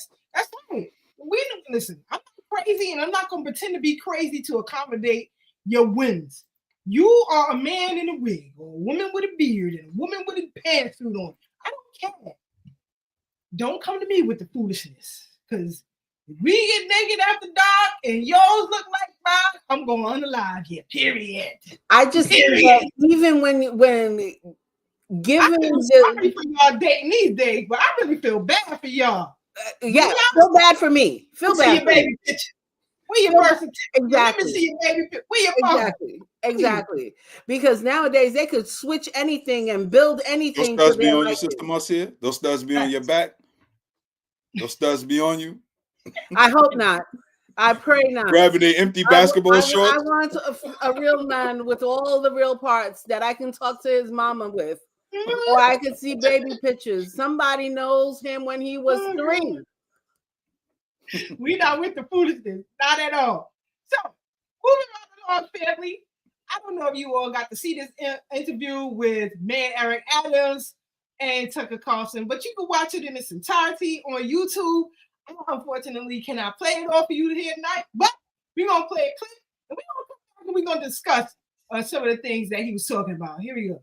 To say, well, you don't sound like a Democrat and, you seem to have left the party. No, the party left me and it left working class people. You complained about allowing hundreds of thousands of illegals, and this indictment was punishment for complaining. That is clearly my belief. I'll just admit it. Yes. I thought it was pretty funny when they started trucking illegals here because it's a sanctuary city. Basically committed an act of insurrection against the federal government by ignoring federal law. Isn't there a sense in which New York kind of deserves this? I don't think they should be rounded up in the middle of the night and say, we're going to move you out. Well, then why isn't it fair to send all of their illegals here? Because you guys welcome them. No, we're not welcoming them. We've been very clear. We're not welcoming everyone. We were getting Venezuelan gang leaders that were coming to the city, creating crimes. And so you tell the president and his aides this, and what do they say? Be a good Democrat, Eric. Be a good Democrat? We in dire need of workers in this country. Well, because the more immigration you have, the smaller the percentage of Americans who work. And how do you address that? Maybe not be a sanctuary city. Damn it, I'm at the end of the line here. Why he lying? Why Eric Adams lying? Typical politician. He told them people come. Go ahead, Tag. Go ahead, Tag. Now, I'm tired of Eric Adams and his foolishness. Because those who may not know in the audience, I did work with that specific community, that group, and they were coming here beating on people. I was working, in fact, I worked a bunch of the hotels and the shelters, the men's shelters. They jumped all the black men in one of the shelters, and remember, the black men at our shelters are recovering, people recovering from substance abuse, people down on their luck. These are organized, able-bodied young gang members. And they were even extorting their own. And they were telling them that the people that were being extorted was like, yo, they're threatening to harm us. They said, yo, if we don't get down with them, they're going to harm us. So they was robbing the older Venezuelan men, the ones who were going out making an honest dollar. Like, all of that is foolishness Eric Adams is talking about. You thought you was going to get some extra money, some extra perks and benefits. In fact, I was working a hotel in Queens, and there was this white family that came. They had their vacation plan. They pull up to the hotel only to find out that they don't have no room for them because they were housing the migrants. So much foolishness. And I almost felt kind of bad for the people, but hey, this is life. Get in where you fit in, But you come from Nebraska or Wisconsin or something, thinking you're going to show your family a good time in New York. You get to the hotel, you want to relax to find out you don't have a room, even though you reserved it over a year ago. And there's nobody you can talk to. There's nobody you can call. Cameron, getting the manager don't work. It didn't work this day. But Eric Adams to sit here with his foolishness, when de Blasio was leaving and said he was mandating all city workers to get the jab, we was like, all right, well, he only got 3 weeks. Eric Adams could reverse that because he was a city employee before. Eric Adams came in and said, I'm upholding that. I'm upholding that. Yeah, y'all get the jab. Now everybody want to act like nobody was forced to get the jab and nobody job was at risk and people didn't lose their job for not getting the jab. All of the lies, and it's not even covert no more. It's just blatant lies, and you see him getting frustrated with Tucker Carlson. I'm gonna watch the interview because I didn't watch it, but I don't want to get mad and kick my laptop over. You definitely got to see the whole thing. Eric is the typical politician. He is the typical politician. Clearly. He flip-flops back and forth. You know, he's talking about how he appealed to the federal government on behalf of New Yorkers. But as Tucker Carlson said, you and Hochul co-conspirators in going against the federal government. Now, granted, each state is its own entity. Let me be clear with that. Each state is its own entity. Each governor you can consider to be a president. Period. No, I'm serious. No, that's a fact. Yeah. This is a fact. So instead of sunken place Hochul and mushmouth Adams going along with the status quo, they could have said, no, we're not doing this. We're not doing this. I don't care what de Blasio and Cuomo put in beforehand. We're not doing this. Eric Adams been in government for years. Y'all forget he used to be the goddamn senator here. And that whole LGBTQ initiative was on his back. Mm-hmm. You know what I believe happened? The video's on YouTube in case y'all want to see it. Him and Roger Green. It's on YouTube. You can look at it for yourself. They were behind this LGBTQ Marriage Equality Act here in New York. Them. Yeah, Brother Black, you gonna say something? Because I want to add something to what you're saying, Sister Keisha. Go ahead, Black. We got to look at this another way. All right, cut his mic. Ain't no other way to look at it. Hold on. Give me a second. Real talk. Did y'all see? I talked about this when the campaign was hot in early November, late October with y'all on this panel. So y'all can see the reference if you don't remember it. But there's also, we got to understand, we got double crosses in our midst too. And I'm going to contrast this with somebody else. Now Sloop is a Trumper, correct? They trying to cancel him for being at Trump's inaugurational ball? Okay. When Trump ran the first time, a lot of rappers were saying, because we all know before this, and we got Cocoa Brothers from Brooklyn, so y'all ain't got to say I'm making this up or y'all don't know the song Black Trump with Raekwon and all that. I put that song on my page all the time. But with that said, you got to understand something. There are people who love Trump but couldn't say it because the Democratic Party still runs the entertainment industry and the media for that matter. So they got to go out and say these things. And with that synagogue being raided with all the tunnels and all that, this is more than a year ago, in Brooklyn, being raided is a change. That was a changing, to me, that signified a changing of the guard because that's the Lubavitch or whatever their name. They are the top Zionists in the Zionistic order and so on and so forth. So the changing of the guard is happening slowly and it got to happen through New York. So all these things that's happening, you got to look at that through a political lens as well, not just as okay, they've been exposed. So what comes of that? And with that said, I believe that that's what part of that is.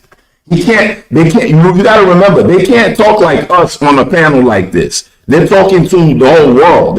How many people watching us? Maybe 1,000, if that. Millions of people watch Tucker Carlson. So, okay, I could say that. I don't agree with. They can talk directly to us. Exactly. Other groups do it. They talk exactly. I was going to say that. Exactly. They talk directly to their base. Directly to their base. In code. No, directly. You're giving your man a pass. Hold on. Let me finish my point. Eric Adams got G-checked on Tucker Carlson's interview. Tucker Carlson clearly stated to him, and I quote, "Some think they have power when they really don't. Then they realize you ain't got no power." Tucker Carlson never said that to no white politician. He's telling Eric, you got your Negro wake-up call by the Democratic Party. And Eric and Hochul played ball. He didn't say nothing before. He played ball. Now all of a sudden, because Biden is gone, you want to snitch now? You a coward and a mushmouth. And I don't care what nobody say. Somebody need to tell him to clear the saliva in his mouth before he starts speaking. Because he sounds like a mushmouth. Don't the Fed still got his cell phone? Huh? Don't the Fed still got his cell phone? I think so. I don't know. Then they run down on him and snatch his cell phones? Yeah. When he was having hoop and holes and wings and all that? Black people got a nasty habit when they get elected under these platforms that they have some semblance of power, some semblance of astuteness, if you will, but you don't. You don't. It's in their goddamn charter. You're a flunky. And everybody, it happens to everybody. All of them, even the great ones who did work for us, like Coleman Young in Detroit. He got his wake-up call too. Alan Clayton Powell Jr. He got his wake-up call too. You cannot win in the duopoly. And Eric can pretend all he want to.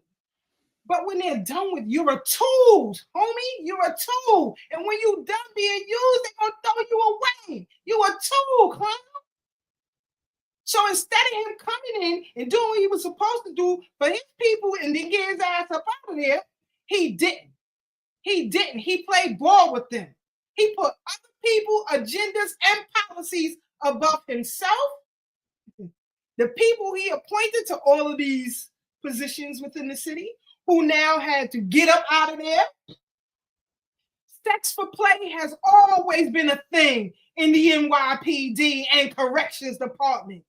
I told y'all before, that's the slut brigade. I'm telling y'all, listen, no hard feelings to my friends and families who work in law enforcement. Y'all know I'm telling the goddamn truth.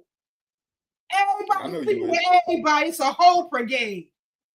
So when Marjorie got busted, for allegedly giving overtime for low jobs or whatever, I believe it. Number one, don't nobody want you. Do you see his ass is bigger than mine? And I got a lot of ass. He's bigger than mine. This is a fact. Listen, y'all laughing, but y'all know I'm telling the goddamn truth. Ain't right mind sleeping with you, homie. Nobody. So of course you was paying for play. How you gonna get it? Your legs is rubbing together more than me and all the women watching. So stop it. Nobody was sleeping with you, homie. So you did it.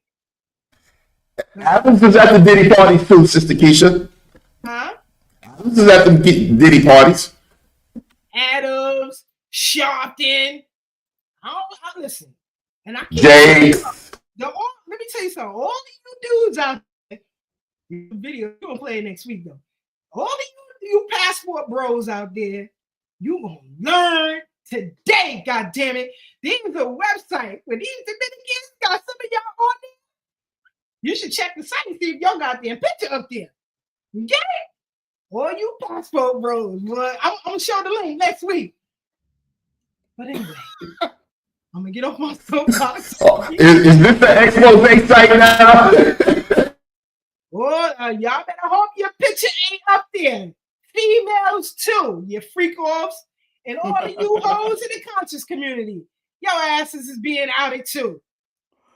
Your asses is being outed too. They wasn't going out there for a sisters retreat. Hell no. If they coming for Umar and for Light, they coming for y'all whole ass chicks too.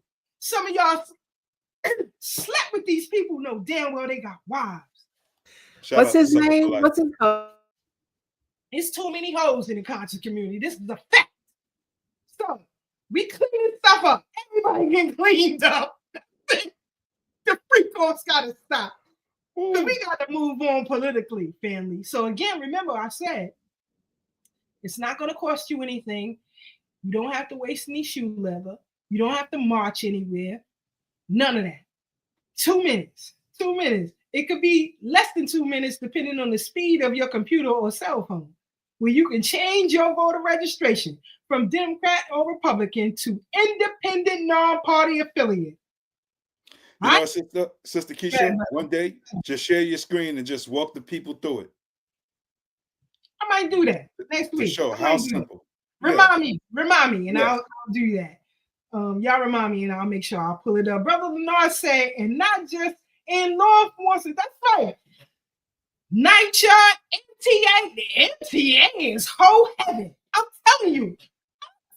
Ooh, listen, if y'all dating people in law enforcement, MTA, city government, they probably I'm gonna tell you right now, it is whole heaven. Shout out to 95 South. Uh-oh. It's the MTA. It's going your way. Yeah. Shout out to 95 South Franklin Ave.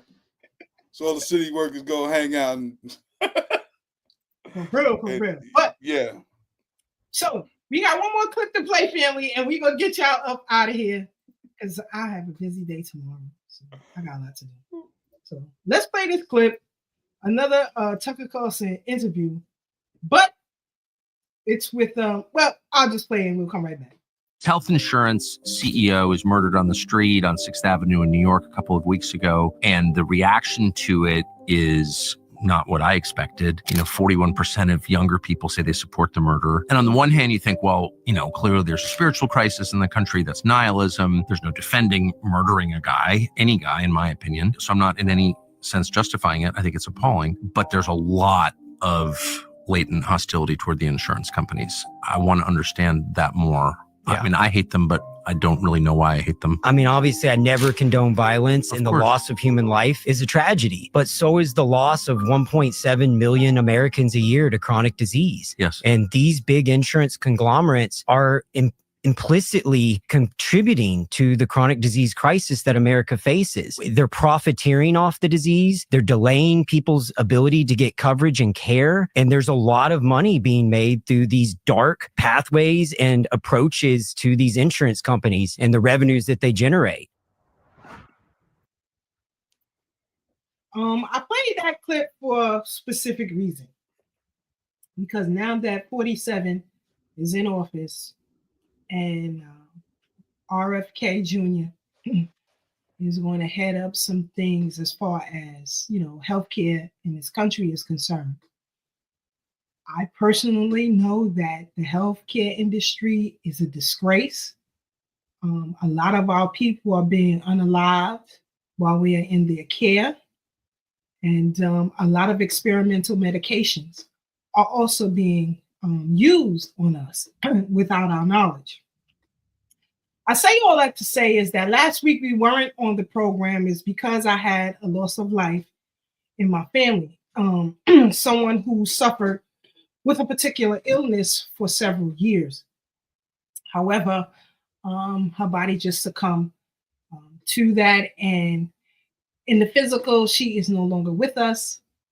However, my family and I continue to deal with that. Tad has spoken about, Marcia has spoken about loss of life of loved ones. But I guarantee you, if we can do a health diagnostics trace back to the establishments that our loved ones were in care of, we can find some negligence. And I am sick and I am tired of the way that the healthcare industry treats paying customers, because we pay hefty in the United States of America for healthcare. In the private sector, we pay double to triple the amount of employees who work for government. So if employees for government are paying $500, $600 a month for healthcare, triple that in the private sector. And so we are being fleeced financially, and we are being forced to engage in medical apartheid even today in 2024. And I don't care what anyone says, that whole COVID jab mandate was nothing more than medical apartheid. So you can identify it any way that you want, but I know for certain that a lot of my family members were fine before they got jabbed up. And then after the jab, all types of illnesses had occurred, from internal bleeding to organs shutting down to people just outright just falling out and dead, to people catching advanced cancers, dementia, and so on and so forth.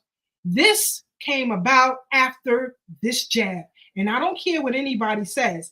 I blame Black people who voted President Biden in office because that cocksucker pardoned Anthony Fauci, pardoned his administration, who helped to unalive our family members. Black people, all of you who voted, you are going to suffer greatly for it. And I wish nothing but harm and contempt for you. I'm sorry, but I do. Brother Tad, your thoughts on that piece and, this medical apartheid that we're living under right now? It reminded me of a book I read right before Medical Apartheid, but by the same author. It's called Deadly Monopolies. And it's how corporations have taken over life here. And I'm going to revisit that book because it's been about 15 years or something since I read that book. Definitely over 10 years. And I think it's very important that we stay abreast because the information is out there. And it's written by Harriet Washington as well, same author as Medical Apartheid, and I can't agree with you more, sis. I always knew that one day my mother would transition, but I never thought it'd be at the behest of the government. But subconsciously, I always knew because when I came into this movement, things you learn one-on-one, they said, you're going to lose people you love in this movement, whether they distance themselves socially, whether they just think you going crazy, because a lot of our folks don't understand these conversations that we're having, or whether they just getting taken out by the system that we're fighting against. And I don't think, you know me, I like to have a good time. Life is for the living, and I'm going to enjoy this life till my last breath. Ain't nobody going to have me with elevated stress levels, being angry and all that stuff. But nonetheless, these people are out to eliminate us. And we always have to be mindful. But while they're eliminating us, they're definitely trying to crush our quality of life. And we can't let them have that satisfaction to walk around, head down, feel defeated, crown crooked, or not even recognize that you have a crown to wear. Straighten your crown, walk with your shoulders back and your head high, because we winning regardless. I love my mother and I miss her. I asked her not to take that poison. But hey, we all make choices. And when the day I transition, maybe it'll be something I was advised against. And maybe I'll do it anyway. Who knows? We don't know how our story is written. It's already predestined. But we can't let ourselves be discouraged. Because sure enough, Sister Keisha, as you was talking about the elders, a lot of them are scared. But what are you afraid of? That very thing you're afraid of is coming regardless. Is it death that you're afraid of? Death? You was promised that the moment you came out. But what's the quality of your life going to be? What's the quality of life going to be for your grandchildren? Because that's why I came into the movement. But then to watch a couple of my grandsons with developmental delays, knowing these inoculations, knowing what they do, that, like I said earlier, they weaponize everything. When I was talking about the AI, I said they weaponize everything. We see they weaponize the medical industry. So let's not be nobody fool. Let's move more. Let's listen to some uplifting music in the morning. Let's just get our mind right on a consistent basis. If we eat right, move more, and just keep good thoughts, man, we're going to be all right. Our body won't give up on us as long as we don't give up on it. But if we start giving up on ourselves, we're going to start relying on the ops to take care of us. And that's where you're wrong. But that's what I got to say to that. I can't hear you, sis. I love it. And with that, we've come to the end of our program. Time moves and waits for no one. So, without further ado, Brother Black, your final thoughts and comments. Oh, and I put your Brother Black's link to his blog is in the chat, so you guys can get access to that. Go ahead, Black. Your final thoughts. Yes, thank you, Sister Keisha. Great show, great response, Brother Tad. That was beautiful what you just said, man. I concur 1,000, my G. And that's coming from a brother from about 15 miles north of where you at. With that said, in my article that Sister Keisha just posted, I want to bounce off of what Brother Tad just said. We have to understand something during this transition period, and we have to understand that whether you like Trump or not is of no moment to me. I don't care how you feel about him. We have to understand something. He is a master of reorganizing, because those of us old enough to remember know he reorganized a lot of his businesses during the 80s and 90s.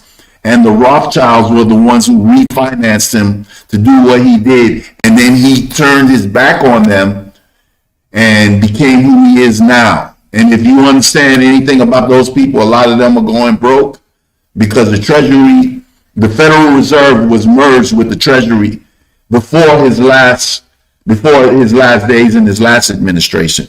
So as we see the entertainment industry being exposed with Diddy in prison and all these other people, you know, being accused and so on and so forth, one of the last bastions of power that they hold is the insurance companies. So this is why this story with Luigi shooting Thompson in New York a few weeks ago is so big, because you have to read this with all the parts, with all the whole, as a whole, with all the parts inside of the whole. And that's being exposed now because it coincides, like Sister Keisha said, it coincides. The insurance companies are not paying people out because there's so many clauses in these insurance contracts that if you do this, you do that, you don't get paid because this and that and so on and so forth. And they covered themselves before the insurance policies would take effect when somebody passed away, because they never made, in direct relation to what Sister Keisha said, they never made the jab compulsory. They made you think they were going to do it. So when you took it, they can now say, well, it wasn't compulsory, you didn't have to take it, so you're not going to get paid. It's the same thing with the IRS. Trump is changing that too to the External Revenue Service. So now they're going to tax the people important stuff, and we don't have to pay taxes. So read all of these political connections that are being made that he's doing that we're not focused on, because most of us, not us on this panel, not most of the people listening, most of us look at politics emotionally and not rationally. If you look at it that way, you're always going to lose. Always. Okay? So there was a president that said, I believe the sister that is Doggy Diamond's the person that does his she asked a question, and what I wanted to say was Doggy Diamond's the people that watch the sites so the trolls don't get in and so on and so forth. I don't remember her name right now. She asked a question, and the answer to that question, I wrote it down so I wouldn't forget. The business of America is business. So when we look at, business as emotional and what they should do and what they shouldn't do, they don't get, like she said, they don't give two F's about us. And white people too. So we've seen that. And the insurance companies also did the same thing with the LA fires by canceling fire insurance in a place that's always on fire. We don't even hear about 99% of the fires that happen in LA because they're small. They might get put out in 10, 15 minutes, but nevertheless, it was a fire, maybe one or two. And I'm not talking about arson fires. I'm talking about fires set by lightning strikes or, something that just spontaneously combusted. So we got to understand that all of these industries are being exposed because right now is the time where everything that I've been talking about for the last 4 or 5 years are going to start happening. And in fact, they already happened. We've seen the first day of the year, what happened in Louisiana, and then the next day, what happened in Las Vegas.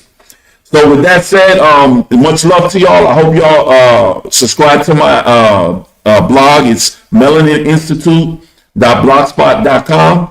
And much peace and love to all of y'all on the panel, all of y'all watching, and all of y'all who are watching in the future. Out. One love to everybody.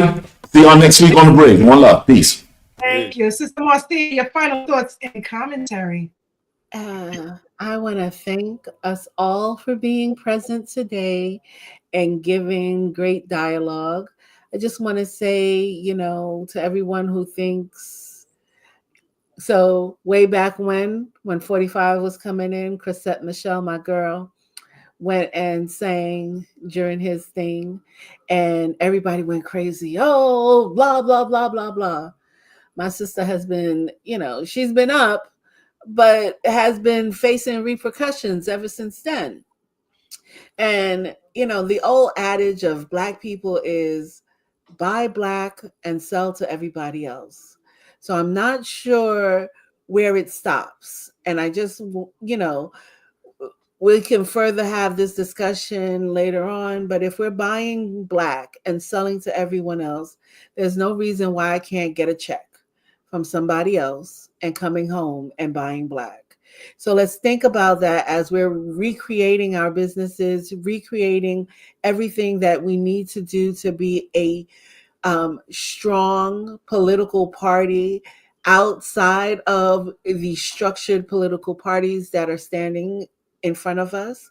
We need to understand what buy Black means and how we sell to everyone and continue to buy Black.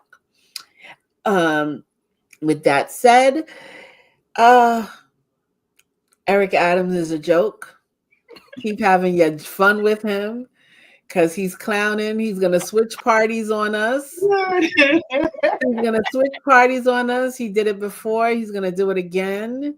And Black folks who like, oh, I got to go with my Black people are going to run because that's what they do. They flip-flop for the Black person. So he'll do it again. And it's going to be okay with those who don't want to be politically astute. And what else did I want to say?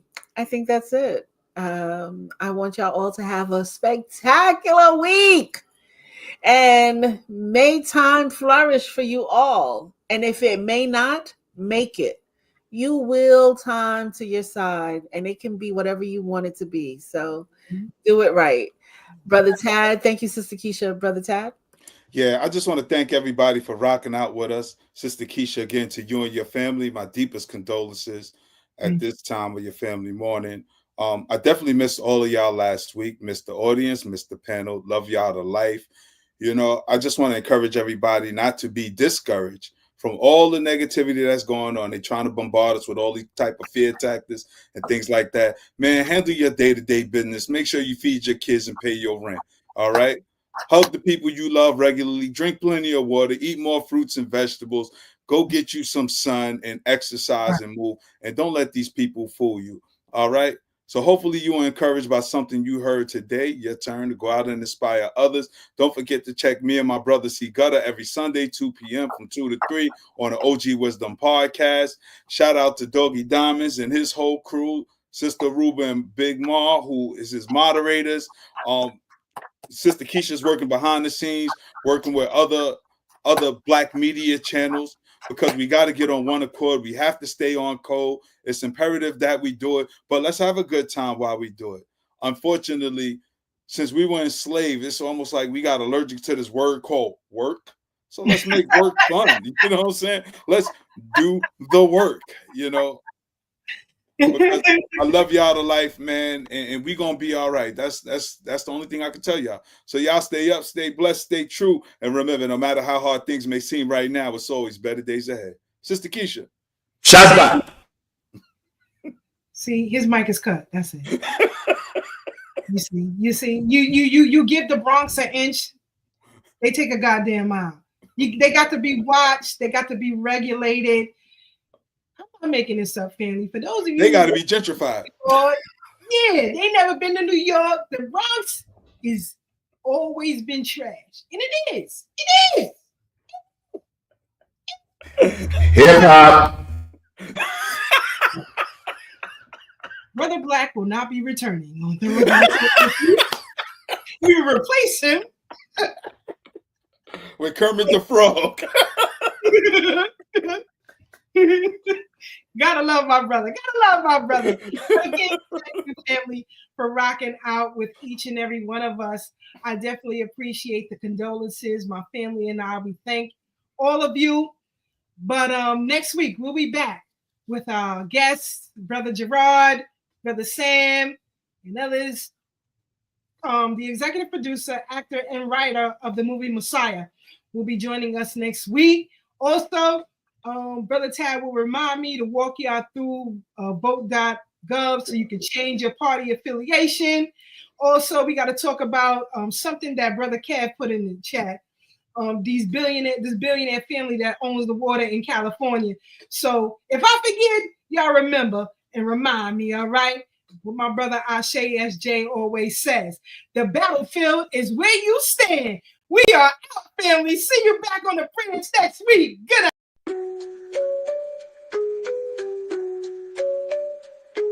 On the Brooklyn Bridge tonight, voices strong, knowledge tight. Thorough black talk in the air, changing minds, changing flair. From Brother Tad to Sister K, warriors got things to say. Sister Marcy brings the heat, Brother Blacksmith keeps the beat. Revolutionary waves, they fly underneath the open sky. Every word's a call to fight.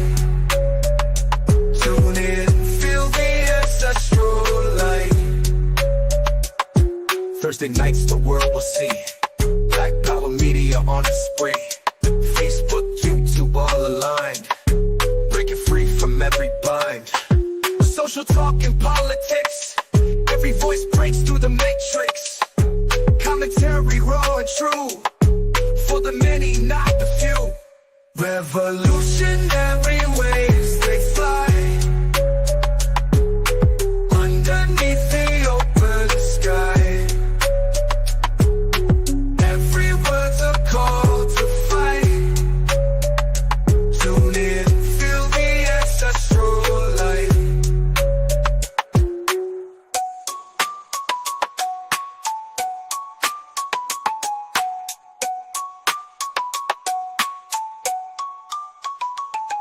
Social talk and politics, every voice breaks through the matrix. Commentary raw and true, for the many, not the few. Revolutionary way.